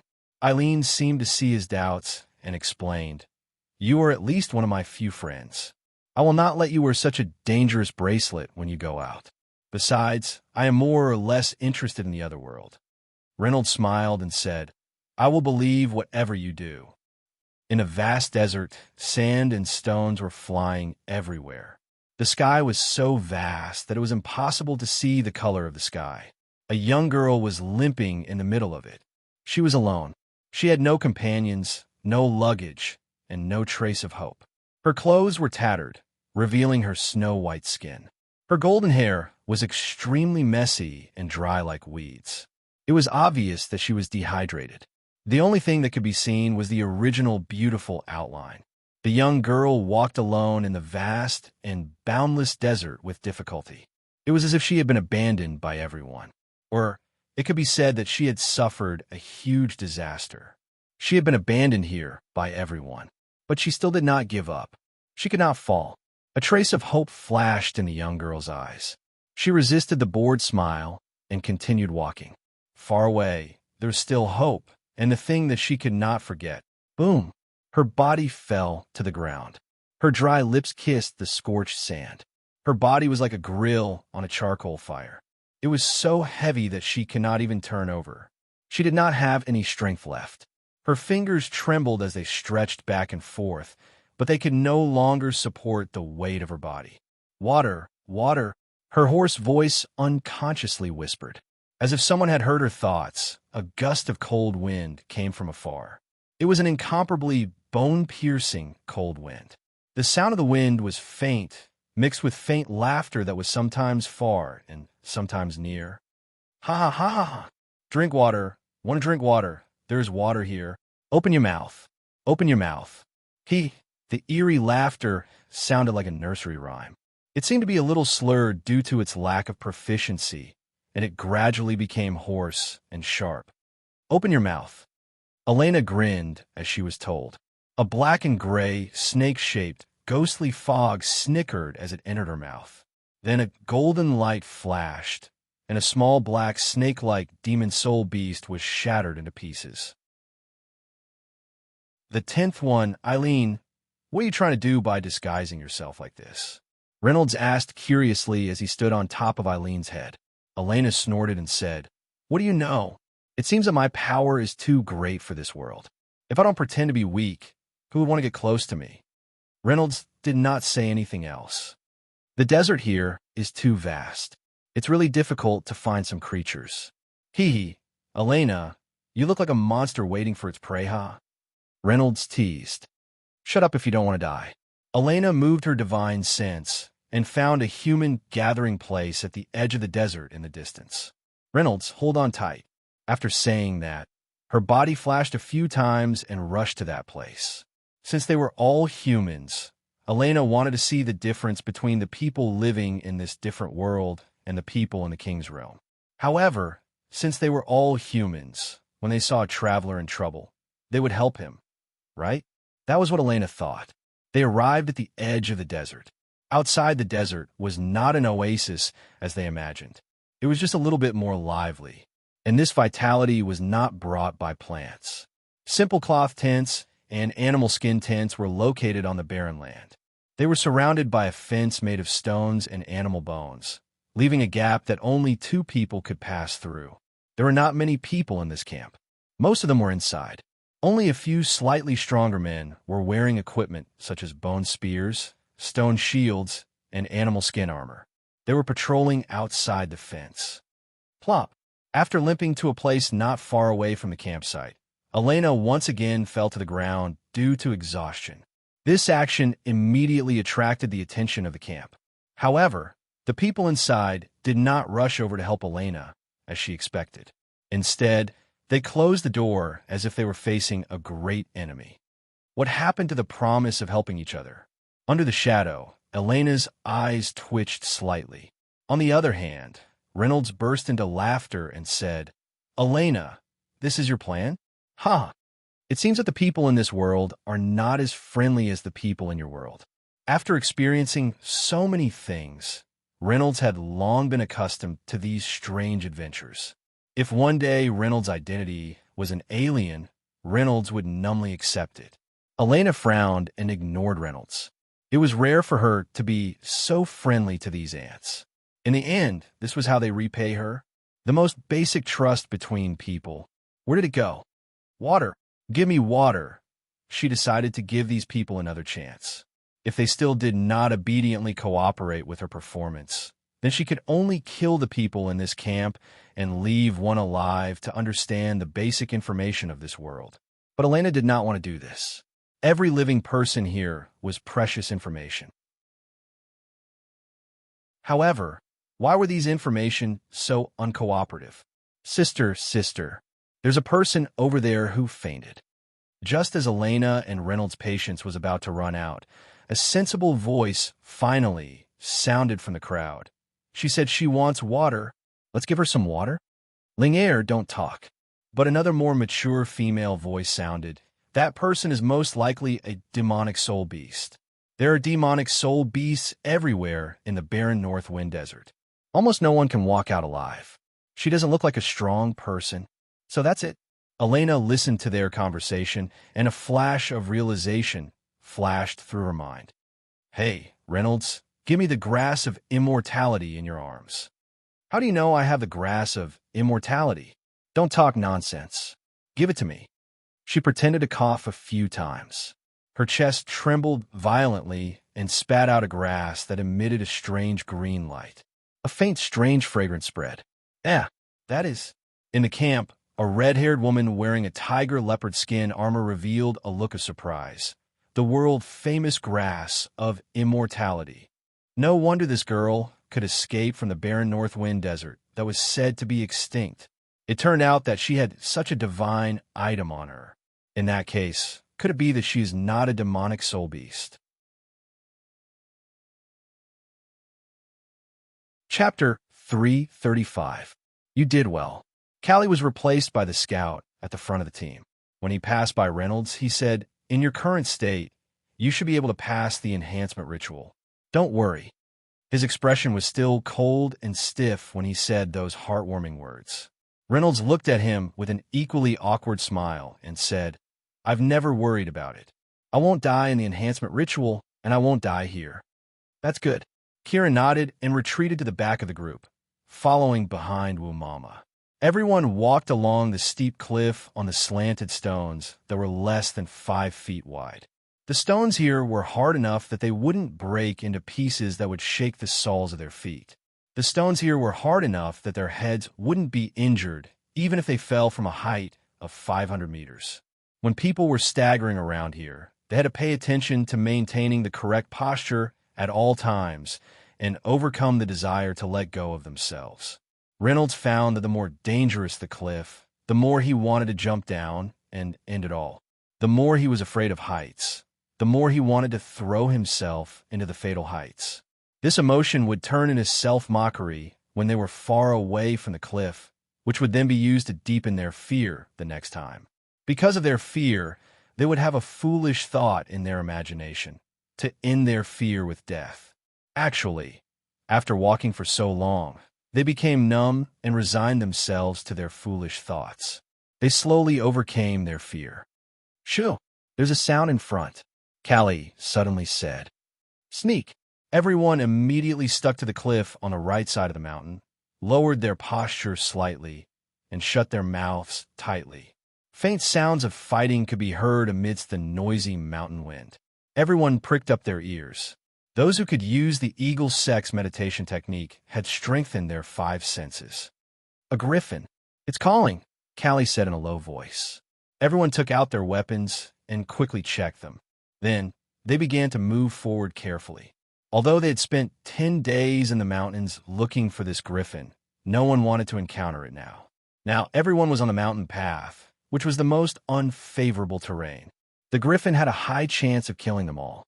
It could even fly over and crash into the team from the front to the back.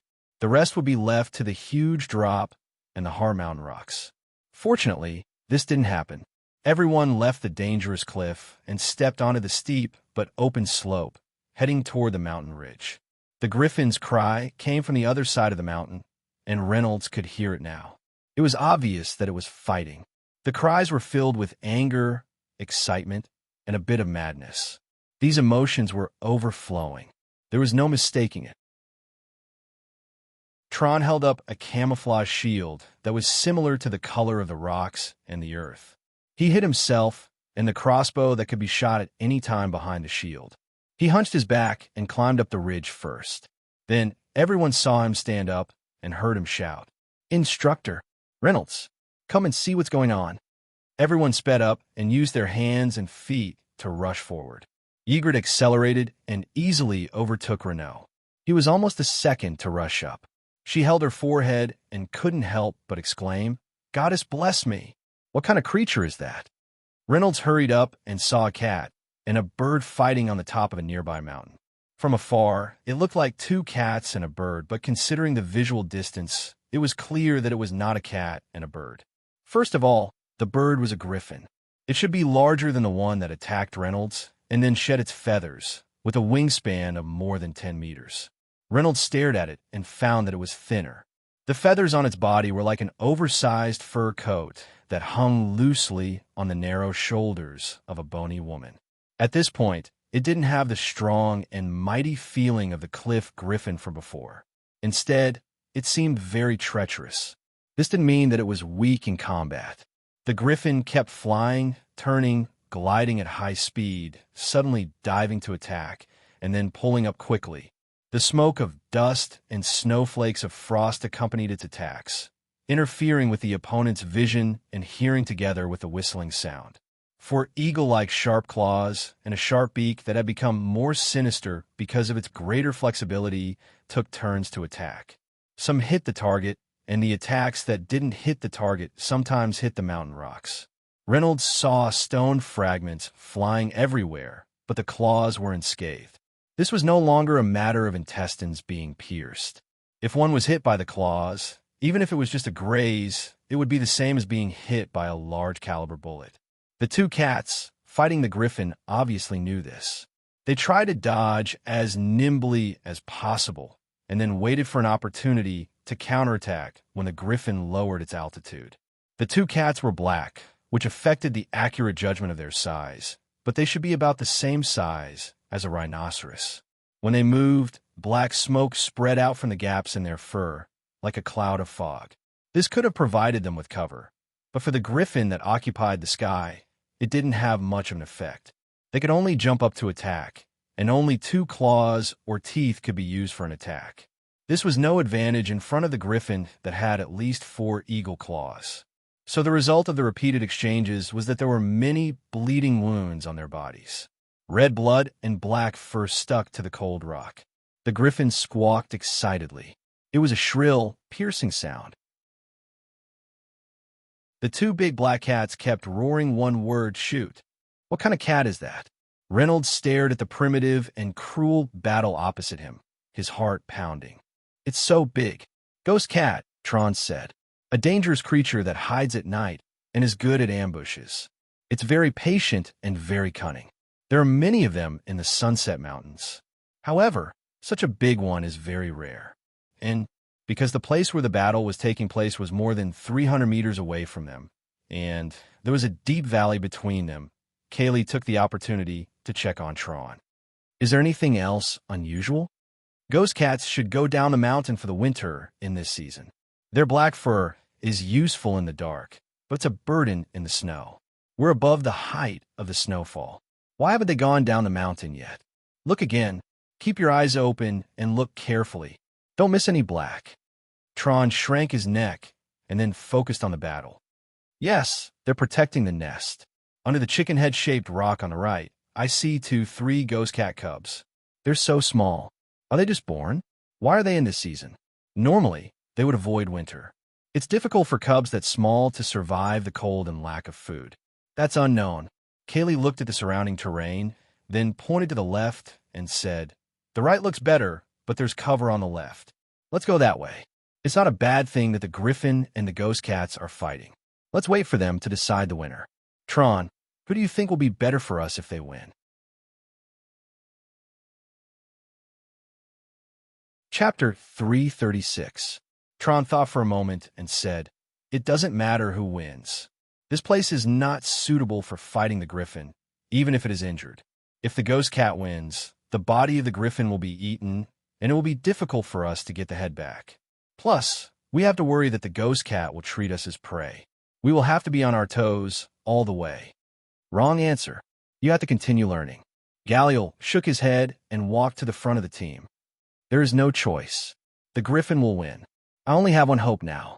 I hope that the griffin finally feels hungry and stops to eat the ghost cat. That will be beneficial to us. Tron looked ashamed. He looked in the direction of the battlefield for a moment, nodded, and hurried to catch up with them. Logically speaking, the griffin might have noticed them when it flew into the air. Fortunately, it was still busy fighting the ghost cat and did not look in their direction. The wind was also very helpful. It kept blowing from the direction of the battlefield. This way, their smell would not spread and be discovered by the ghost cat. The group quietly approached the battlefield under the cover of the rocks and shadows. At this distance, the human nose could already smell the smell of blood and the body odor of the monsters. The griffin's scream also became more and more ear-piercing. Reynolds was very nervous. He looked at the crossbow in his hand more than once, repeatedly checking if the arrow was still on it and if the string was tightened. In comparison, Mama and Ramstein looked much calmer, even though it was their first time on mission. Gigrit held the holy emblem on his chest and was about to recite a divine prayer when Galliel stopped him. He waved his hand and then made a shushing gesture. At the same time, he motioned for everyone to lower their bodies. Reynolds really didn't expect that so many meanings could be conveyed in just 1 second of hand gestures. However, when he focused, he immediately became less nervous. Caw! The griffin suddenly let out a loud cry. Reynolds's eardrums hurt. He was just about to poke his head out to see what was happening when Tron grabbed his shoulder and squatted down again. At this moment, a black shadow flew over their heads and hit the cliff hard, then fell straight into the valley. It was one of the ghost cats. It should have died in midair, so it did not let out a scream. The griffin took the opportunity to kill it in the end.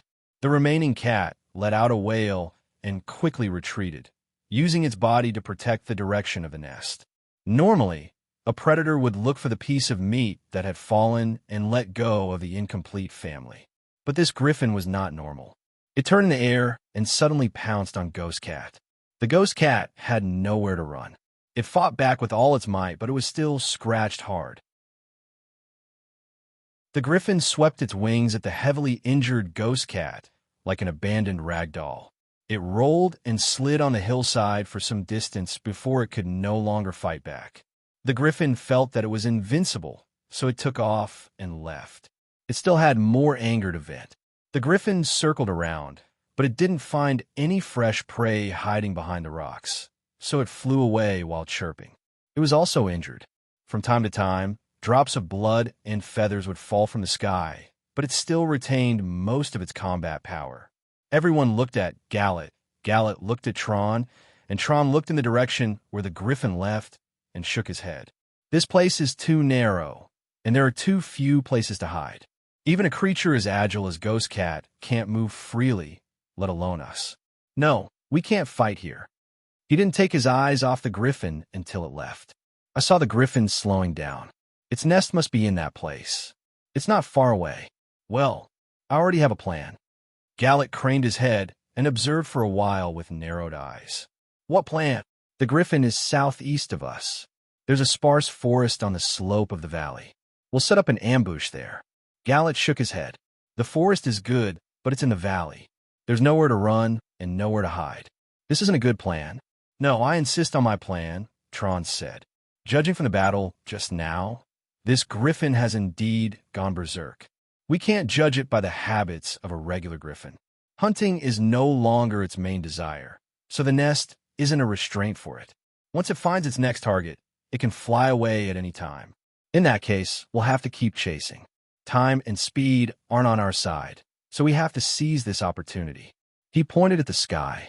The wind is blowing in the direction of the nest, which is to our advantage.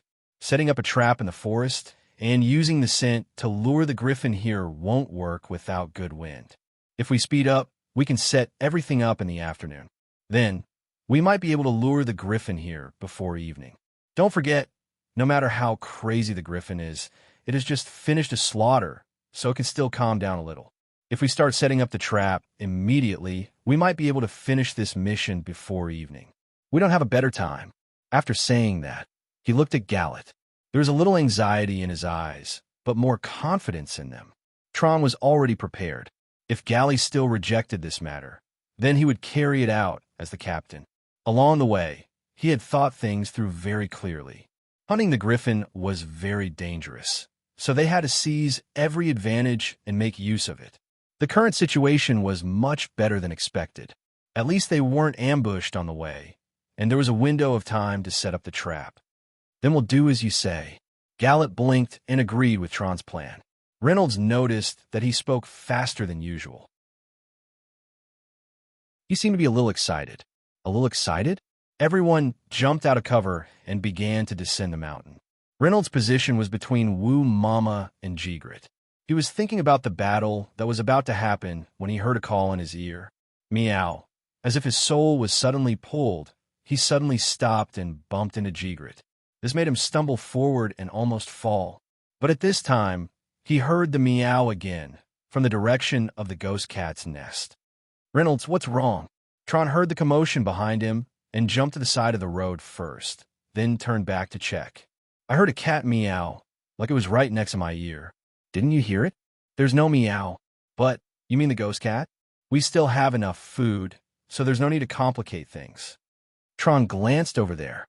One fell into the valley and died. The other one was seriously injured but still has the ability to fight. But we could take a look when we come back. Not for meat.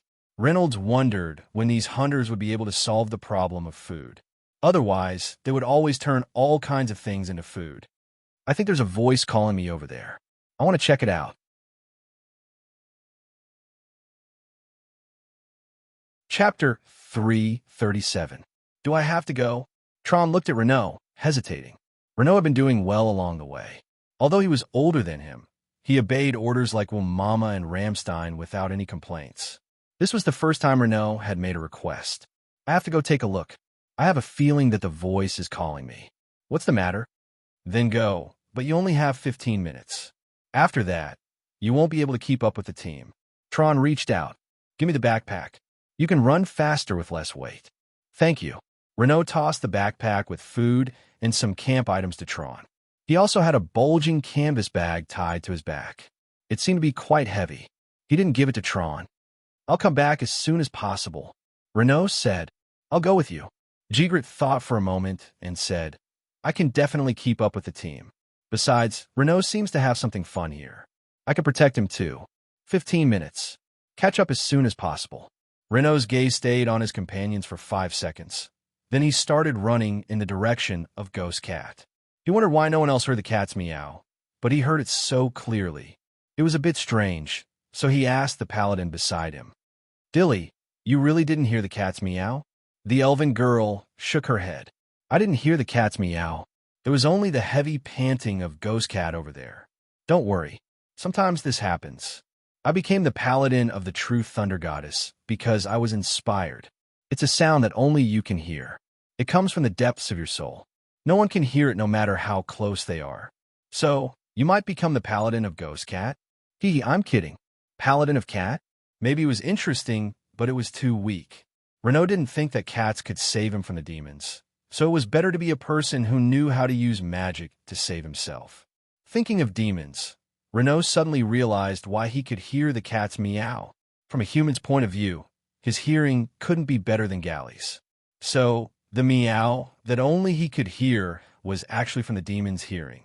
The power of contract demons allowed them to hear the summoning related to signing a soul contract. Some particularly powerful contract demons had excellent hearing in this regard. They could hear it even if they were separated by worlds. Forked demons in their prime should be able to as well. Therefore, what he heard should be the contract call of the Ghost Cat. Thus, he slowed down his footsteps and listened attentively. To save them, I'm willing to give up everything. My strength, my life, and my soul are all fine. Gods, demons, or the heart of nature. No, there's no heart of nature. Gods or devils. Save them. The gods did not respond, or perhaps not responding meant that they were responding. The true thunder goddess was kind and merciful, but she would not interfere with the natural process. If the evil undead created a dangerous situation, she would use her power to interfere. However, the survival of the fittest and the competition for survival in the biological world was a natural thing. She would not interfere. For the same reason, nature's heart wouldn't take any action. Reynolds memorized the name, Nature's Heart, and answered Ghost Cat's call as a demon. The response was completed with a thought, just as a baby could cry and suck without learning. "Let me try." Ghost Cat suddenly opened its eyes and looked at Reynolds. It retracted the sharp claws that it had hidden under its body. She was heavily injured. In order to live a little longer, she pressed her wounds under her body. The huge dark figure was half hidden in the blood-stained soil. It was soft and powerless, surrounded by the smell of rotting death. Its fluffy black fur no longer emitted fog. The blood made it glossy and glossy. It even shone faintly under the morning sun. Ghost Cat was no longer a hunter in the shadows. It was just a beacon that attracted vultures and crows. This would be its final fate. Let them live. Everything I have will be yours. Demon, I'm willing to sign the contract. You can tell that I'm a demon? Reynolds stopped in front of Ghost Cat. Their eyes met. The Ghost Cat's eyes were dark and deep, reflecting his figure in detail. Reynolds looked around, but did not see Jigrit's reflection. This was strange. "Are you an angel?" Ghost Cat raised its tail, as agile as an elephant's trunk, and turned in another direction. "They're there. Let them live. Everything I have will be yours." "Let me see." Reynolds had just moved when he heard Ghost Cat's shrill scream in his soul. "I beg you, promise me immediately."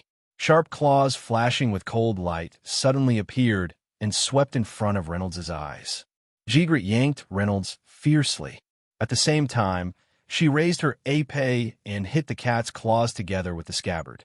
It was then that she shouted, "Be careful!" With a clang, the épée pushed Jigrit back 3 steps. She let go of Reynolds and fell to the ground. Then she quickly got up. Just as she pulled out her sword and was about to fight back, Reynolds stopped her. "It's okay. She won't make the same mistake again." "She? How can you tell the gender?" "That's not important." Reynolds stared at Ghost Cat. The meaning in his eyes was obvious. "Is this how you beg?" "Demon, save them. Everything is yours. If you don't save them, I don't want you to go near them. Get out of the way. Shut up and wait. Wave your claws again, and you'll understand what's more terrifying than death." What was more terrifying than death? Reynolds himself did not know, but this did not stop him from using it to scare the cat. A cat who knew how to sign a contract with the demon must have intelligence and imagination. This intelligence and imagination could help Reynolds convince the cat. Reynolds walked past Ghost Cat with his head held high. This time, there were no claws that suddenly appeared from under the black body. Jigret watched this risky move nervously. Her teeth were chattering. She gripped the hilt of her sword tightly and bent her knees slightly, preparing to charge.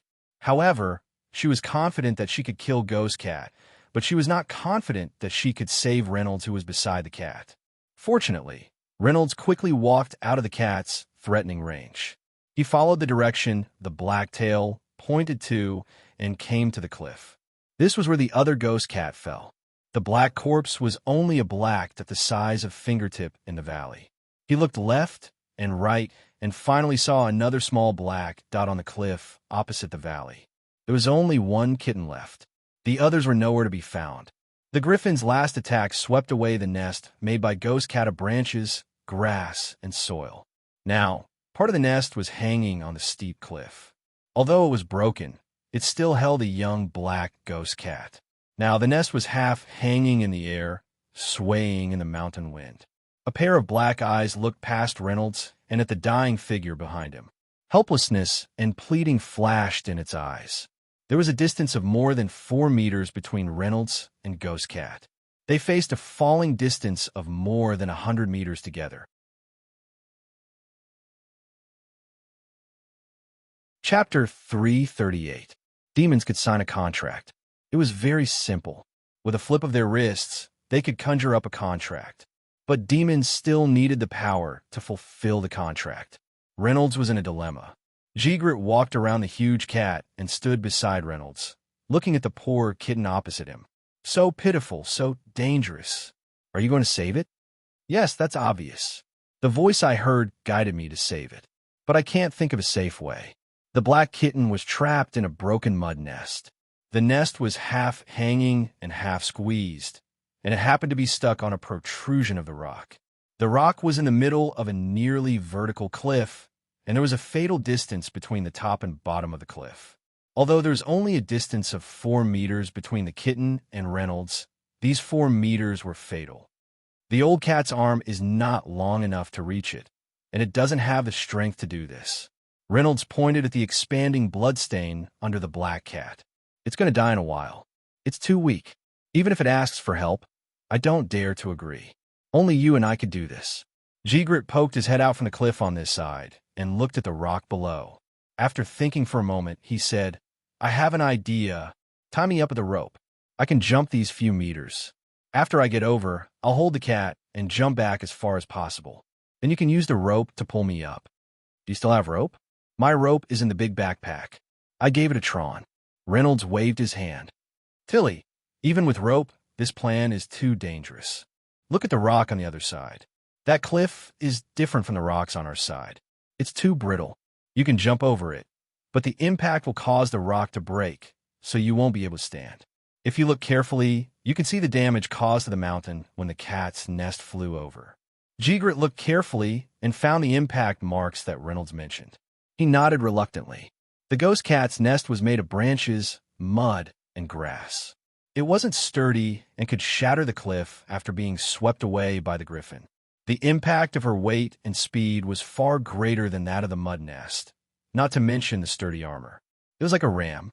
The wind erosion on the fragile cliff was several times more severe than on the side of the platform, which was a major obstacle to the rescue work. However, if he thought about it from a different perspective, if the rock wasn't so fragile, the mud nest would have smashed into the rock, and all the ghost cats would have fallen down and died. There wouldn't have been any rescue work. Jigret looked around the mud pit and said, I might be able to jump to. Reynolds interrupted her. Do you think the rock is very brittle? So you want to jump to the side and insert your sword into it as a support? That way, you can form a platform that can stabilize yourself and then climb over to save the cat? He shook his head. If you do this, you might peel off the entire cliff, and then both you and the cat will be pressed down. Even if you tie a rope, you won't be able to save yourself. No, Dilly, I won't let you risk your life. Then, Ygritte looked at the frightened cat and became more and more anxious. This won't work. That won't work. You have to think of a way. By the way, can't you move objects with SUA? How about you float that cat over here? I'm also thinking. Reynolds squatted down, looking hesitant. The distance of a spell is enough, and the weight is enough. That cat looks like it's all fur, so it won't be too heavy. But the problem is, can't you just say it out loud? What's the problem? It can't move. That kitten must not move at all. Reynolds was almost gnashing his teeth as he spoke. The conditions for using spells to move objects are very harsh. Once the object is locked, any change in its shape will make the lock ineffective. That is to say, I can make it fly towards us, but as soon as it stretches out its legs or opens its mouth to cry, the spell will be ineffective. It will fall out of the spell's range before I can use the spell to lock it again, and then it will die. Can't move at all? What if the wind blows the fur? Blinking is about the limit. Reynolds sighed. There's definitely room for improvement in the spell transfer, but there's no time to improve it now. This method depends on the kitten's performance. The longer it can last, the closer it will be to us, and the greater the chance of success. This is the only method that doesn't require anyone to risk their lives, and at the same time has the highest success rate. No, I'd better tie it up with a rope and jump over. As soon as Ygritte finished speaking, she saw Reynolds stretch out his hand to the black cat and say, "Sue." Ygritte's heart jumped to her throat. She wanted to cry out in surprise, but she suddenly realized that her cry might scare the cat and cause it to move, and then the spell would fail, fall off the cliff, and fall to its death. The female paladin stifled her scream with amazing willpower, covering her mouth with both hands, and her whole body stiffened. However, she found that the kitten on the cliff didn't move, except for turning its head to look at Reynolds. "You scare me to death." Ygritte only then realized that her voice was hoarse. "Don't talk. I tried the spell, and it can lift the cat. Now I have to let it know that I want to save it, and it can't move." "You can talk to animals?" Ygritte obviously didn't believe it. Even beast tamers don't have this ability, right? "I can at least hear the cat's meow in my heart." Reynolds suddenly stopped moving. Only his eyes slowly moved to the kitten's position, and then met the pair of black and bright eyes. "Your mother asked me to save you, and I want to save you too, so you have to focus," Reynolds said in his heart, just like how he signed a contract with the dying ghost cat through telepathy. "Your life is connected to my spell, and an invisible force is connected between you and me. I will use the power of the spell to lift you up, and you have to obey me. When I carry you over from the cliff, don't do anything." "Fur," the ghost cat cub called, then stood up from its nest, came to the edge of danger, and looked at Reynolds. Ygritte was so nervous that she was about to kneel. She kept imagining that the kitten would miss its step and fall, and even made a strange gurgling sound from its throat. "Don't cause trouble," Reynolds said in a low voice. Ygritte came back to her senses, hurriedly put her hand on the holy emblem on the chest of the armor, and silently recited the name of the goddess, praying for her courage and protection. "Don't use divine spells.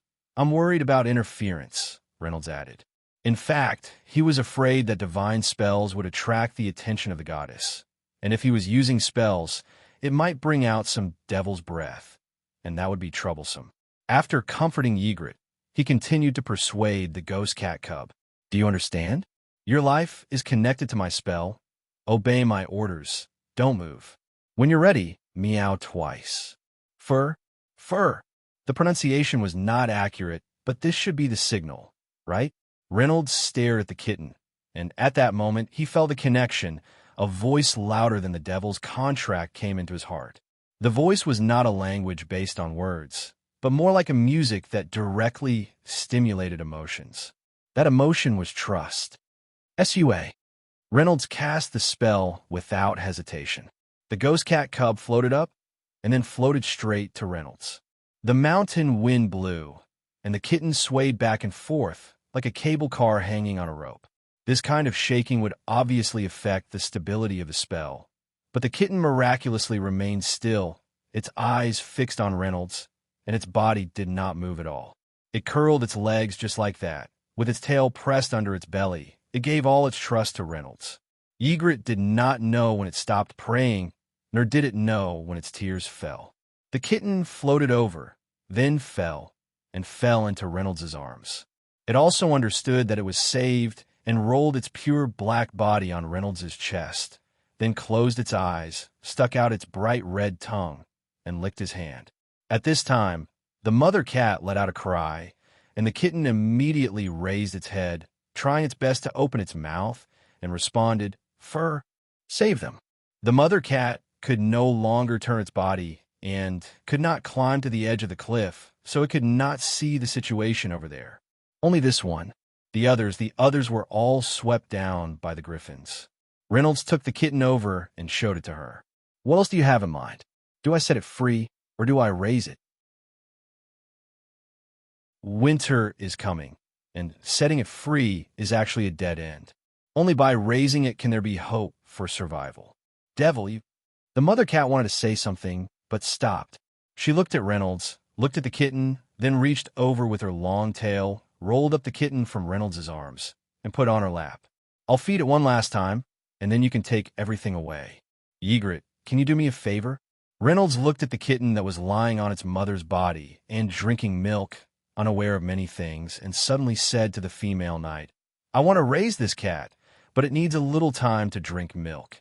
Can you go after Tron now? This way, I can squeeze out a little more time when I go after you later. I'll mark you with my sword on the way. Don't get lost. And don't wait too long." Ygritte looked at the kitten, patted Reynolds on the shoulder, and then decisively began to chase after the looming figures of Tron and the others. Milk was blood, filtered with love. The ghost cat cub was petite and couldn't drink much at all. Soon, it burped, its eyes blurred, and it wanted to sleep. The previous attack of the griffin, plus the fear of hanging on the edge of the cliff, had already made it very tired. However, before it fell asleep, the mother cat rolled it up with her tail, put it back into Reynolds's arms, and patted it reluctantly. "Fur." The kitten smacked its lips, squeezed its chest, and closed its eyes in relief. "Pain, pain, pain. Death is really too painful. I can't give it milk anymore, so devil, end it all." The mother cat stretched her head forward, exposing her neck, and then closed her eyes. Reynolds held the kitten with one hand, took the spear with the other, and then stabbed it in with force. The spear was a two-handed weapon, and it was not as good as the soul-harvesting dagger, and the latter was sharper and sharper. But Reynolds didn't want such a soul to become a part of hell, and returning to nature was a better choice. But his hand still felt the heat of the soul being absorbed, and it was more intense than ever before. The contract still came into effect, and the ghost cat mother acknowledged the contract, and her soul became the contract demon's. That was how the world worked. Reynolds looked at the kitten in his arms, and he could only accept all of this.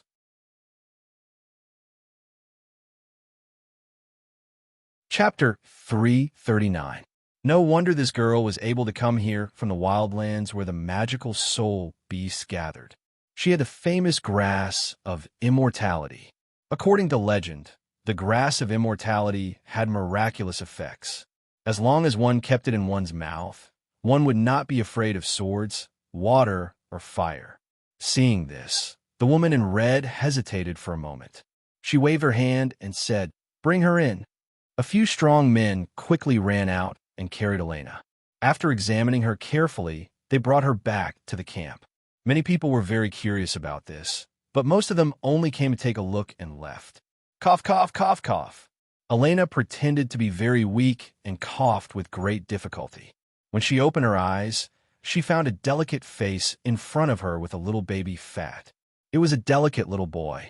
At this moment, he was looking at her with his big eyes. Elena's expression was a little strange, but she immediately disguised it. She knew that this little boy was the one who wanted to save her. So sensible. Elena decided to give him a reward. After thinking about it, Elena reached out and pinched the little boy's face. The little boy was in pain. His eyes instantly became moist. Bean-sized tears rolled down his forehead. Suddenly, he cried and ran out. "Ha ha, so interesting." Elena's lips curled up. Reynolds saw it clearly from above Elena's head. He could not help but laugh. Elena, why are you bullying a child like this? Elena did not care about Reynolds. She did not have the consciousness to bully a little boy. She just felt that it was too interesting. After a while, the woman in red walked in. She did not look very friendly. Her figure was very good. She was curvy and exquisite. She was tightly wrapped in animal skin. The muscles on her thighs were very tight. One look, and one could tell that she had been through hundreds of battles. Her exposed skin was a wheat color. It was very healthy. Stranger, why are you bullying Leah? She did not say anything nice. She looked coldly at Elena and asked, Where are you from? Who are you? Where did you get the grass of immortality? Elena thought for a while and said, I am from a very distant foreign country on the other side of the desert. Elena casually made up a few excuses. She could see that these people would not be able to walk out of the desert alive. That was why she was making up lies. I was traveling with a group of merchants and wanted to cross this desert. However, they did not expect to encounter a demonic soul beast, and all of them died. As for me, I survived because of the grass of immortality. My grass of immortality is an heirloom of my family. When the red-clothed woman heard this, she felt a little strange. She asked, Since there are demonic soul beasts, why do you still want to cross this desert? What's his purpose? Elena's face darkened. She pretended to be sad and said in a low voice, My hometown. Because of the invasion of the demonic soul beasts, I can no longer live there. We can only look for a new place to stay. After saying those words, Zhang Xian's face darkened once more. If we don't find a new place, we won't be able to survive. When the red-clothed lady heard this, her expression gradually softened. Eileen's words seemed to have reminded her of her sad past. After all, they were both people whose hometowns had been destroyed. He would always feel the same way. At this point, the red-clothed lady looked at Elena with a gentler gaze. She said, My name is Flay. I am the leader of this place. That person just now was my younger brother. His name is Leah. He is very pitiful. Don't bully him in the future. Elena settled down in this place. She was assigned to a wooden house. The environment was not bad. Because Elena was heavily injured, Flay did not let her go out to hunt with them. This place was very dangerous. These people had to go out to hunt. They had to hunt weak, demonic soul beasts for food. Elena lay on the straw and took Reynolds out from her hair. She said, Let's stay here for the time being. I didn't expect that the profound mysteries of heaven and earth in this bracelet are so extraordinary. Reynolds sat on Elena's soft palm and said, The two of us are inside the bracelet. However, the bracelet is still on my hand. After saying that, he lifted his wrist and showed it to Elena. Elena thought for a moment and said, At least I have to help you get rid of the danger in the bracelet. What do you want to eat? Elena took out a piece of demonic soul beast jerky. She used her fingernail to tear off a piece of jerky. She placed it on her palm and handed it to Reynolds. Seeing Reynolds speechless, Elena couldn't help but laugh. She said, Hey, you're really like my pet. Your body has become smaller, and your appetite has also decreased. Ha! In the past few days, Elena's injuries had also healed. Every day, she would go out to hunt with the people in the camp. She had also witnessed Flay's strength. She was stronger than all the men here. At the same time, her curiosity had also disappeared. This was because the people from the other world looked no different from the people from the king's realm. Every day, they would dismember and clean the prey that they hunted. Then, at night, they would light a bonfire in the camp and roast them. It was also very lively. According to Flay, the people here were originally from a village. However, they were destroyed by demonic soul beasts. This camp had a concealment barrier left behind from ancient times. No demonic soul beast would come here. Speaking of this, a trace of worry appeared in Flay's eyes. She didn't know how long such days could continue. When the people saw their leader like this, they were all depressed and didn't say anything. The atmosphere instantly became gloomy. Big sister, this is for you. A clear and melodious voice sounded. Elena looked over and saw that it was the little thing called Leah. She opened her eyes wide and used her small hand to hand over a roasted meat thigh. Elena didn't say anything. She took the thigh, opened her mouth, and stuffed the whole piece in her mouth. When she pulled it out, only a bare bone was left. Seeing this bold and unrestrained way of eating, the little boy was stupefied. Flay rolled her eyes at Elena and said, "Don't teach a child bad things." Big sister, you are so awesome." Leah laughed. Children didn't remember things, and they also didn't hold grudges. Of course, one couldn't rule out the fact that Elena was beautiful. Anyway, Leah had been sticking to Elena recently. Every day, she would call her big sister nonstop. "Leah really likes you." Flay said, "This child is very pitiful. His parents were unfortunately killed during a hunt. He has no one to rely on. I took him as my younger brother. If anything happens to me in the future, I hope that you will take care of him." Elena looked at Leah, and a strange expression flashed through her eyes. She smiled playfully and said, "Yes, I will take good care of Leah." After the bonfire party ended, everyone went back to rest. Flay also brought Leah back to her room.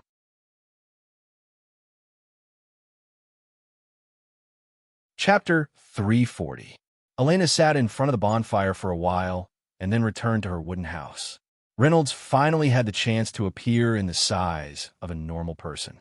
He lay on the straw pile and listened to Elena tell him about the recent situation in the past few days. "I keep feeling that something is not right," Elena said. "Not right? What do you mean?" Reynolds stroked the bracelet and looked at the vast night outside the house. Elena also lay down and said, "This place seems to be only a small part of the bracelet.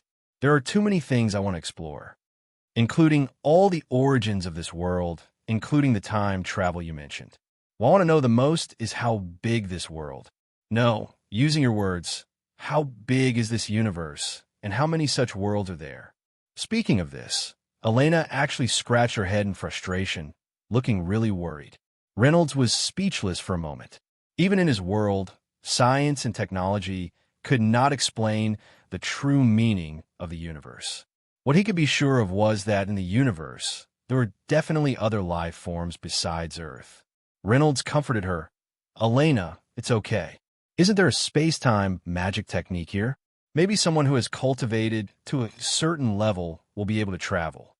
Elena sighed unexpectedly and said, "It's easy for you to say. Now, the most powerful space-time magic master I've seen can only move in the unit of space. It's wishful thinking to want to add a dimension of time to space." The special terms of space and time were naturally taught by Reynolds. Elena lived up to her reputation as a member of the royal family. She was really talented and had outstanding comprehension ability. Sleep. Let's wait a few more days. If we can't get anything out of it, we'll leave this place," Elena said as she turned over and closed her eyes. Reynolds also turned over. When he was about to close his eyes and lie down, he felt something tickling him under his body. Reynolds felt a little strange. He sat up and touched the lower part of his body. Elena, who was standing at the side, was annoyed by Reynolds' actions. She said, "Are you not used to being bigger? Or do you like to sleep in my hair?" Reynolds ignored her and took out a small wooden board from the straw pile under him. Elena also looked over. On this small wooden board, there were two conspicuous bloody words written in blood. "Help." Reynolds and Elena looked at each other. "Who wrote this?" Reynolds was the first to ask. Elena frowned and looked at the small wooden board. "Help." Scarlet and huge words appeared. There were still intermittent drops of blood on it. It seemed so hurried and urgent. Through the handwriting, one could see the nervousness and fear of the writer. Elena's heart skipped a beat. She signaled Reynolds to stop talking with her eyes. Reynolds was stunned and understood what she meant. At the same time, Eileen shrunk Reynolds and hid him in her hair. At this moment, a gloomy sound came from outside the window. It sounded like the wind, but also like the sound of a baby crying. Elena stared coldly at the changes happening outside the window. He placed the small wooden board in his arms and pretended to be asleep. Not long after, the gloomy, howling wind stopped, and night once again enveloped the wilderness. Elena opened her eyes again. She knew that the thing was gone. "What happened?" Reynolds asked. Elena said, "Don't say anything. I'll go take a look." Elena took out the small wooden board and looked at the handwriting on it. Help! It was a desperate cry for help. Elena looked at it with interest. Reynolds was also pondering. Elena, could it be that Flay wrote this? Elena revealed an excited smile and said, Let's go take a look and we'll know. This woman was quite smart. She knew to ask a stranger for help. However, why would she ask her for help in their campsite? The only possibility was that the danger was hidden in this campsite. Elena sighed. That woman did not understand. Sometimes, death was release. Elena quietly went to Flay's tent. She was sleeping soundly. There was a faint fragrance in the tent. Elena looked at her sleeping face and shook her head. She could not bear to wake her up. Elena used her hand to pat Flay's face and woke her up. Flay immediately woke up. Her first reaction was to reach for the weapon beside her. However, she could not resist Elena's strength. Her mouth was immediately covered. Elena took out the small wooden board and waved it in front of her eyes. Save me. Flay's pupils suddenly shrank. She naturally recognized her own handwriting. This was her own handwriting. But, Flay did not know when she had written these words. How did it end up in Elena's hands? Save me? Elena let go of her hand and said, I found this under my bed. You were the one who put it there, right? What was going on? Flay did not dare to imagine how terrified she was when she used her blood to write these two words. She clearly understood. It was impossible for her to do this for no reason. Could it be? Flay grabbed Elena's arm tightly. Could it be that the terrifying danger was in the campsite she was in? The more she thought about it, the more scared she became. Flay did not hesitate and pulled Elena's arm. She said, Follow me. Where are we going? Hurry up and leave this campsite. Elena could feel that Flay's hand, which was grabbing her arm, was trembling slightly. She seemed to have lost her backbone. Flay anxiously ran a few steps. Then, she seemed to have thought of something and said, Wait, we still need to bring. Elena immediately covered Flay's mouth. She said in a low voice, Keep quiet. Be careful not to let him hear you. Flay's face turned pale. She immediately understood. Could it be, Flay, let's hurry up and leave. Elena said. The campsite was not very big. The two of them quickly passed through the tents and the barrier that isolated the magical soul beasts. If they continued to walk forward, they would reach the endless desert. Right at this moment, a sweet voice sounded from behind them. Elder Sister Flay, Elder Sister Elena, where are you going? Flay immediately stopped her footsteps.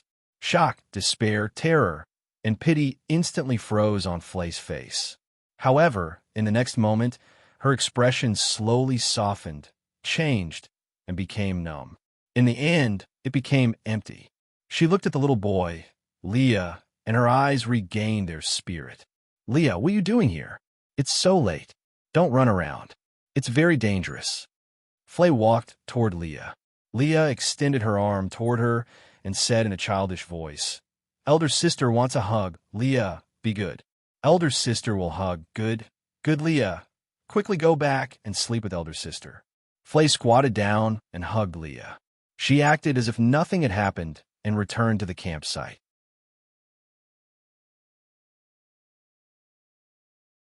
Chapter 341. She seemed to have forgotten why she came out and why she ran away. Soon, Flay and Leah's figures disappeared into the night.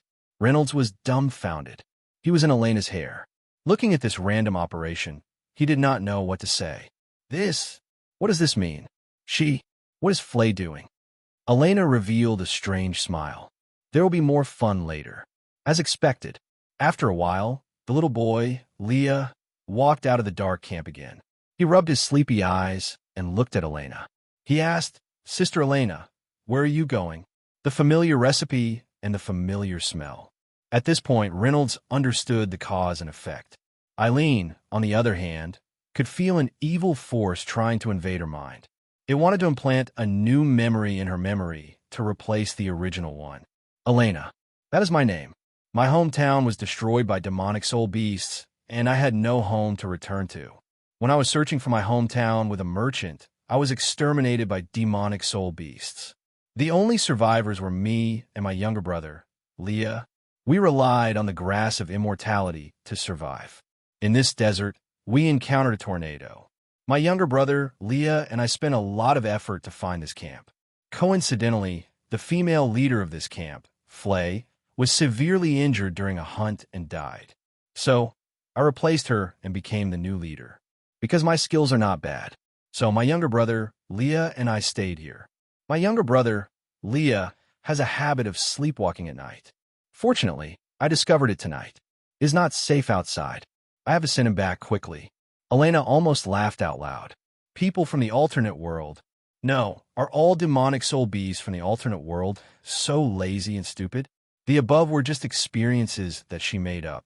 Other than the name, everything else was fake. In the end, they actually took it seriously and wanted to use it to trick her. Elena looked at the cute little boy in front of her and thought for a while. Then, she smiled and stretched out her hand toward Leah.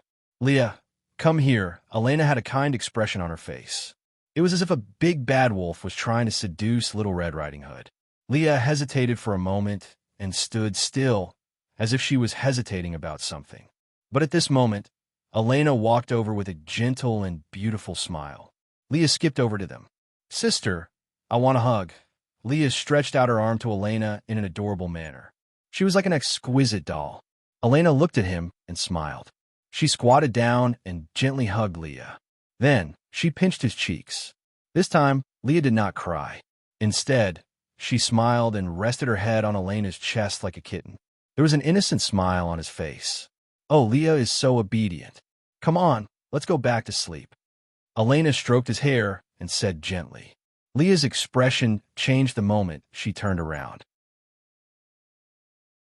The naive and innocent smile disappeared, and a strange, ghastly expression appeared on her little face. He looked at the endless night and the vast desert behind Elena, but Elena pretended not to notice. The two of them walked through the gate of the camp. They did not know when it started, but the campfire in the camp was lit. Among them, there were familiar faces. One by one, they all held torches and surrounded him with gloomy expressions. What are you doing? Elena took a few steps back and pretended to be very scared. She screamed, what are you doing? Don't come over. At this moment, something strange happened. Leah, who was in Elena's arms, suddenly grew longer. She strangled Elena's neck fiercely.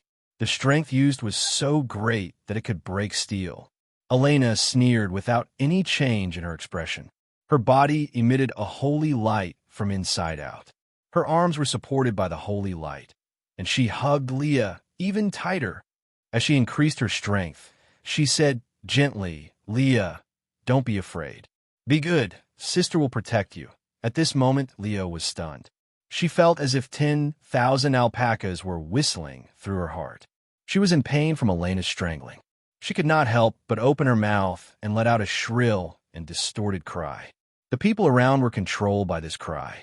They threw down their torches and pounced on Elena with ferocious expressions like wild beasts. Boom! A shocking and domineering shield of holy light enveloped Elena's body. Everyone pounced on the shield of holy light.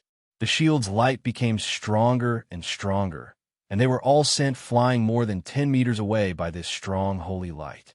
Broken limbs flew all over the sky. What a pity! I should have noticed.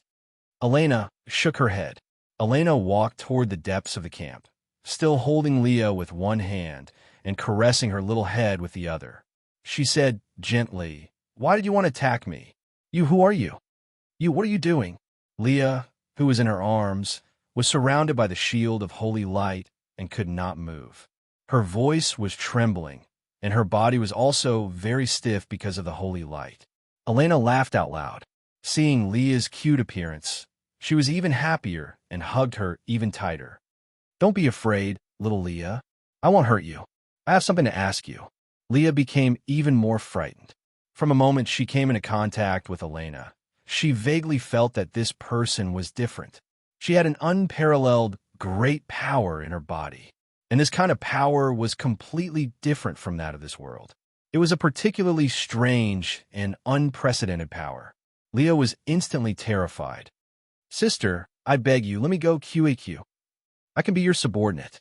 Elena thought for a moment and said, I don't want a weak subordinate like you. Elena's rejection, without hesitation, made Leah extremely disappointed. She struggled wildly in Elena's arms. The shield of holy light was slowly shrinking. If she could not get out, she would be squeezed into meat paste. She viciously stabbed her sharp claws toward Elena's eyes. Elena was unmoved. With a flash of holy light, Leah's claws made a scratching sound and a burnt smell came out. Elena looked at her struggle and sighed. She said, Don't be afraid. You just need to answer a few questions of mine. Unexpectedly, this Leah let out a roar. Her whole body began to mutate. Her face split into 4 parts like a parasitic beast, and each part had densely packed teeth. And her eyes, the eyeballs, also disappeared, replaced by dense white foam that kept gushing out. It looked extremely terrifying and disgusting. Elena shook her head and punched him in the face. Boom! Leah was directly sent flying dozens of meters away by this punch. A snake-shaped black smoke rushed out of Leah's body. Elena rushed over quickly and found that only Leah's physical body was left.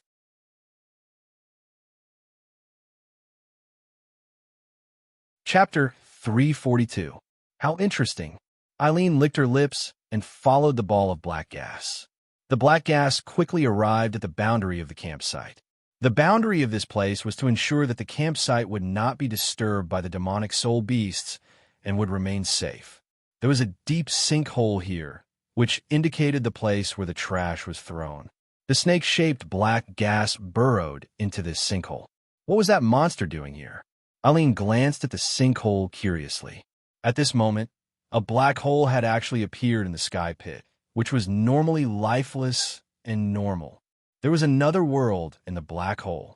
The wind howled, and a huge red tongue stretched out from the sinkhole. Master, save me. Ling Er, who had transformed into the demonic soul beast, roared. Her voice pierced through the sky and was extremely ear-piercing. The demonic soul beast did not dare to look back. It was extremely afraid of Eileen. Its body was like an arrow that had left the line. At this moment, the tongue that stretched out instantly coiled around the demonic soul beast. It was as nimble as a snake, and in the next moment, it shrank back. Crunch, crunch, crunch, gulp, gulp. Terrifying chewing sounds could be heard from the sinkhole. Eileen frowned, and the blue armor on her body instantly appeared. Holy light flashed in her hand, and her weapon, the holy glory, appeared in her hand. Eileen, do you want to go down and take a look? Eileen nodded and said, I want to see how strong the monsters in this world are. Her eyes were filled with fanaticism. She stabbed the holy glory into the ground, and a huge crack appeared in the ground. Eileen jumped up and threw herself into the world in the sinkhole. A gust of wind blew, and Eileen successfully landed on the ground. She looked around and saw that this was a swamp. There was a huge tree on the ground. Looking at the diameter of this tree from afar, a rough estimate was that it would take 10 people to wrap their arms around it completely.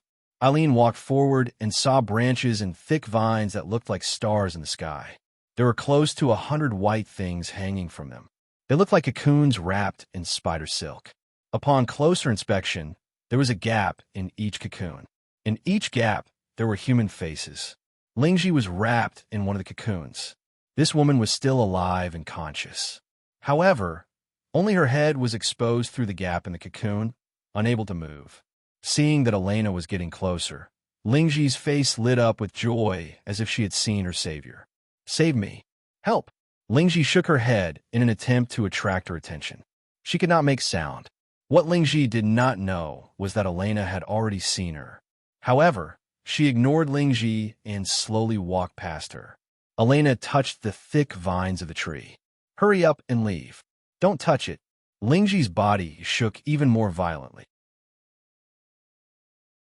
She wanted to remind Elena not to touch the tree. She knew how terrifying this underworld tree was. This was not an existence that humans could touch. Get me out of here while he's sleeping. Otherwise, you'll die too. This was the message that Lingji desperately wanted to convey to Elena. However, it was out of her expectations. The tree could actually speak human language under Elena's touch. Hello. Lingji turned around and saw that a huge mouth had appeared on the trunk of the tree. Elena frowned. You can speak. The underworld tree shook its vines and said, yes. A powerful being from another world. Welcome to the underworld. The underworld? Elena asked with interest. How do you know that I'm not from this world? What kind of existence is this? The underworld tree said, only those who have the apocalypse bracelet can come to this world. Elena listened to it quietly. The apocalypse bracelet was created by an unknown god-level civilization in the universe. Due to the war between the god-level civilizations in the universe, the bracelet was swallowed by a black hole and disappeared. It seems that it was brought to your world. The universe. God-level civilization. This was a term that Renaud often used. Renaud, who was hiding in Elena's body, was also shocked when he heard the underworld tree's words. He did not know why this tree knew about the existence of the universe. As for me, as the guardian of the bracelet, I'm sealed in this place. To be precise, this is not the underworld. It's just a grain of sand in the underworld, a very small world. Elena enlarged Renaud and let him out. Renaud, you negotiate with him. The underworld tree glanced at Renaud and was silent for a moment. It said, it seems that the apocalypse bracelet has chosen you. After seeing this scene, Renaud suppressed his excitement and asked, yes, it's me.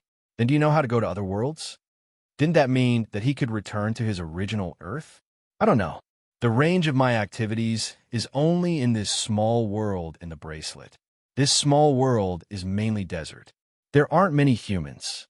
The underworld tree's words were like a bucket of cold water poured on Renaud's head. Renaud calmed down and gradually realized the enormity of this problem. That's right, the universe was so big. Perhaps the underworld, the world of kings, and Earth, these three worlds added together might only be the size of a hair in the universe. Renaud did not know how big the real universe was and what it was like. No one could tell him. The underworld tree in front of him could not. Elena saw Renaud like this and broke the silence. She pointed at the hundreds of cocoons on the vines and asked, what do you use these for? These are food that I caught.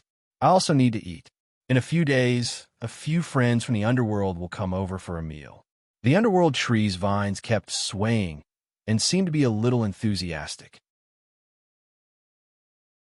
It said, powerhouses from other worlds. Do you want to come and eat too? No need. I'm not interested in these. Elena refused. Although she said that, Elena walked over and poked a hole in one of the cocoons with great interest. Her finger was filled with a sticky fragrance with the fragrance of white wine. She stuck out her tongue and licked it. The taste was actually not bad. Renaud, do you want to try it? Renaud hurriedly shook his head and refused. Elena looked at him with disdain. Then, she realized that there was a terrified gaze looking at her from behind. She turned around and saw that it was the woman from the campsite, Lingji. This woman's face suddenly turned pale. She finally realized that other than herself, no one else here was normal. When she saw Elena walking towards her step by step, Lingji's heart was gradually enveloped by fear. She was very afraid, but there was a trace of hope in her heart. After all, they were acquaintances. A strong desire to live flashed across Lingji's eyes.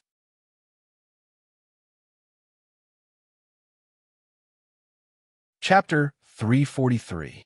Eileen suddenly tore the cocoon apart, revealing Lingji's naked body.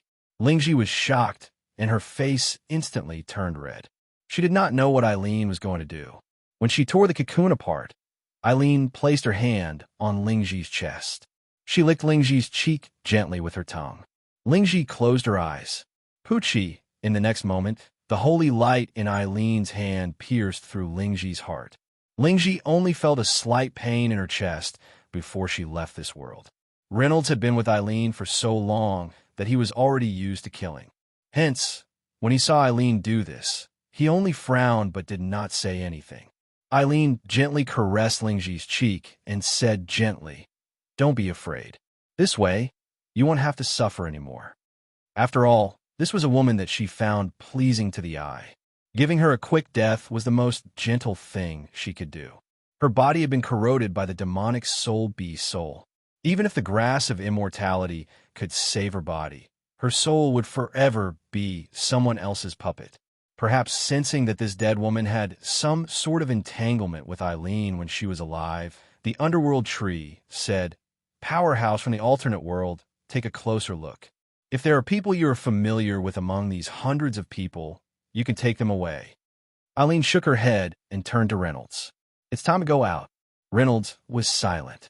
The underworld tree swayed its vines and said, "If you want to be guests in the future, you are welcome. I'm all alone in this small world. It's really boring."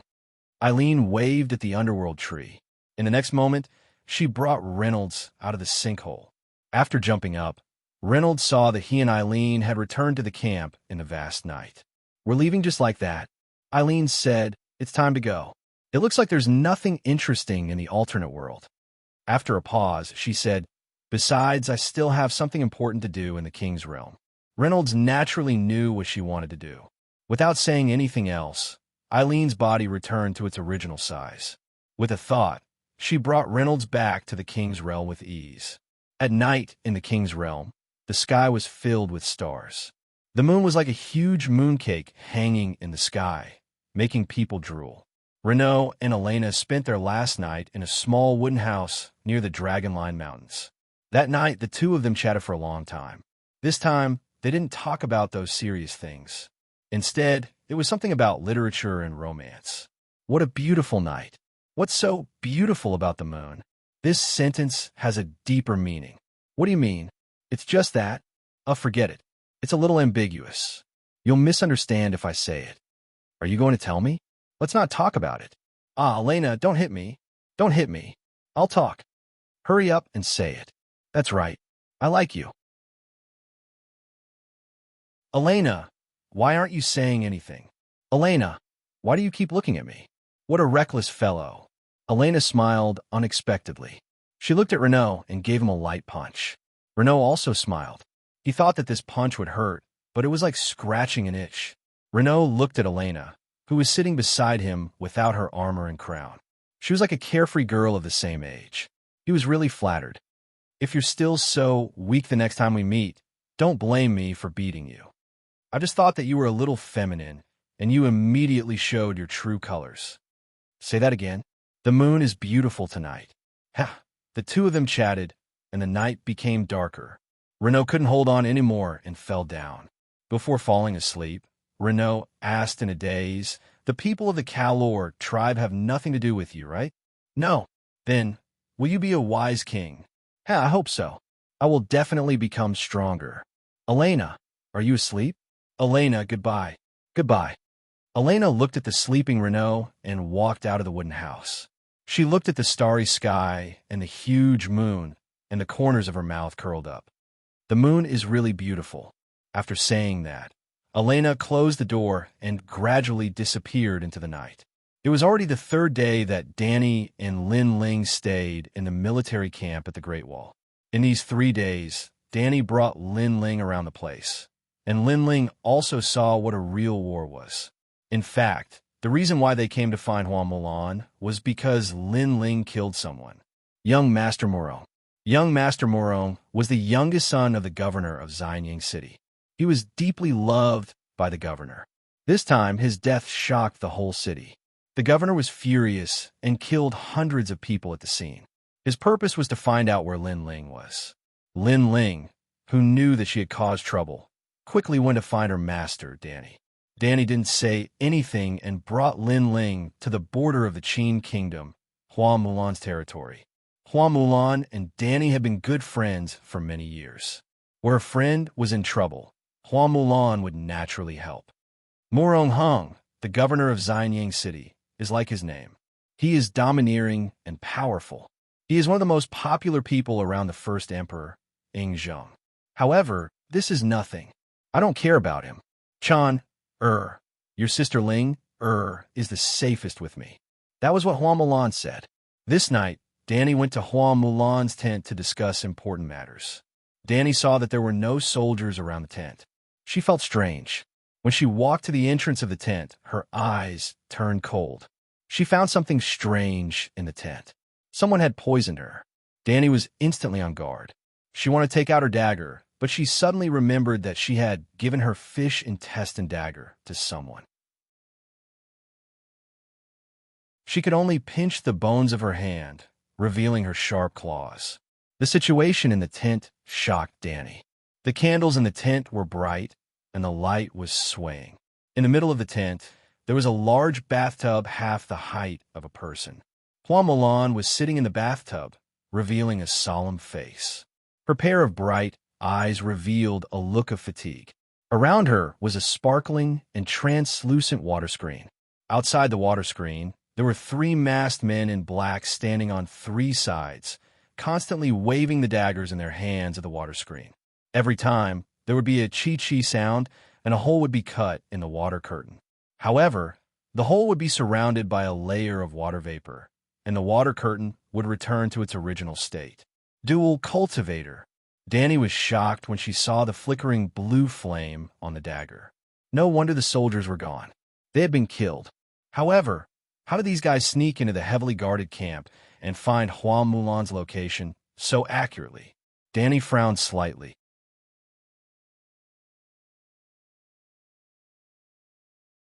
Chapter 344.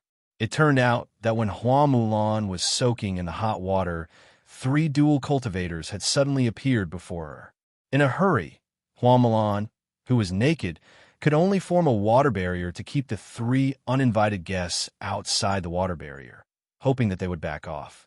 Juan Mulan was not proficient in Devil Path spells, and she did not have her weapon with her. However, the 3 assassins who had come to assassinate her were Martial Dao and Devil Path elite assassins. If Juan Mulan had not been in the water and used a large bucket of water to support the barrier, the consequences would have been unimaginable. Seeing that the water barrier formed by Juan Mulan was shrinking, Dan and I was secretly shocked. On the mainland, there were not many dual cultivators like this. This was because only highly talented people could become dual cultivators after going through strict training. Due to their superior martial arts and terrifying Devil Path forbidden spells, they had a very high reputation in the assassination industry. Generally speaking, a dual cultivator would be able to complete the mission very well. Seeing 3 of them here at once showed that they valued Juan Mulan. However, Juan Mulan's performance also showed that she lived up to her title as the most powerful god of war. Under such circumstances, she was poisoned, unarmed, and extremely passive. She could still hold on for such a long time in a 1 versus 3 situation.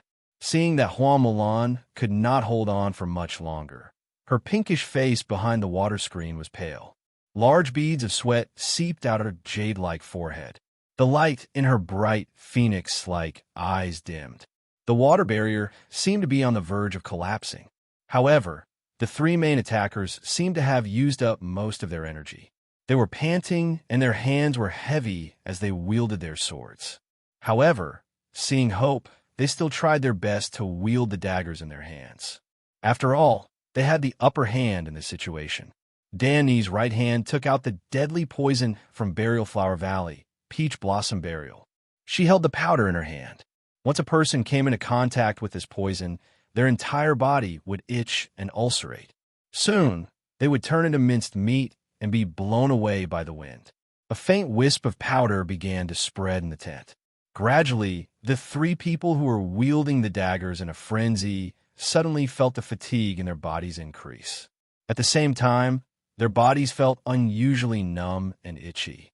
They could not help but slow down their wielding of the daggers. The green flame on the tip of their swords also disappeared.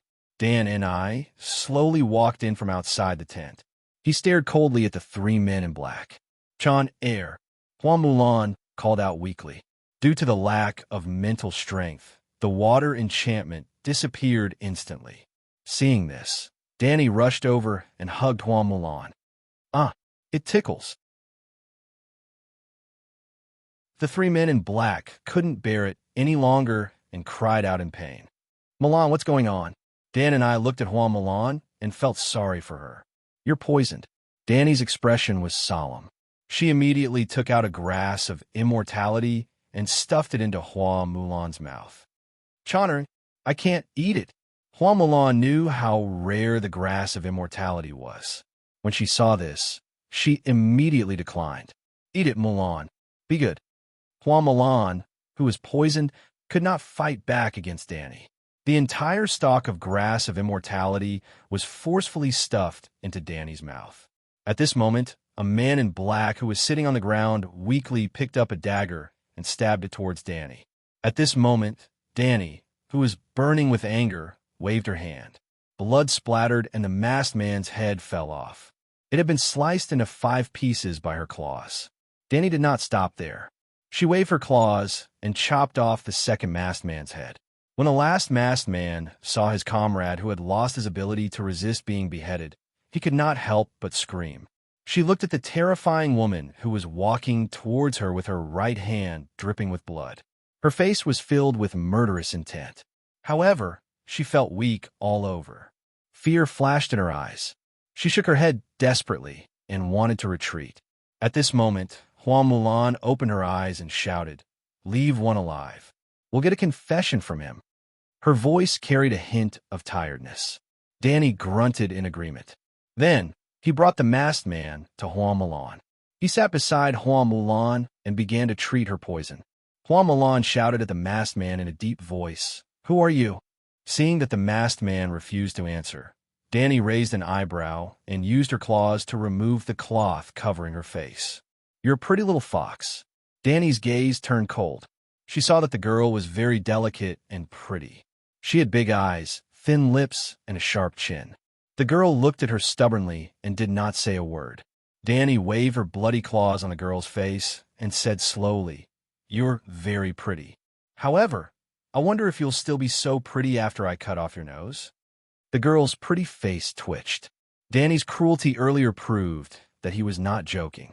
She shuddered at the thought of losing her nose on her pretty face. At this moment, the tip of Danny's sword was already at the tip of her nose. She felt a chill. However, the girl looked at Danny and laughed eerily. "Oh no!" Danny was shocked. She quickly carried Hua Mulan out of the tent. Just as she rushed out of the tent, she heard a loud explosion. The girl had self-destructed. On the other side of the battlefield, Jesse had a very bad premonition since this morning. As a veteran who had been in the military for a long time, his premonition, which was tempered by a long time of battle, was generally very accurate. It can almost be said that it was tried and tested.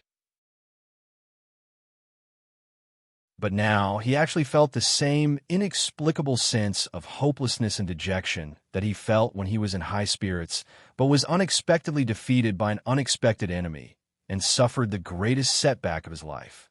This made him feel a chill in his heart. Will I be defeated by that woman today? He walked onto the battlefield with such doubts.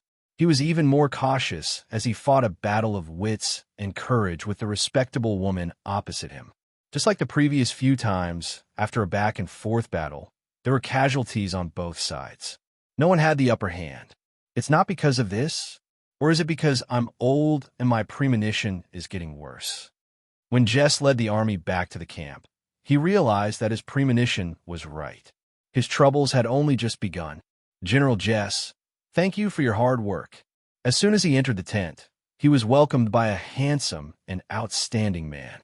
This man was about 27 or 28 years old, and his fitting warrior clothes vividly displayed his majestic, lion-like figure.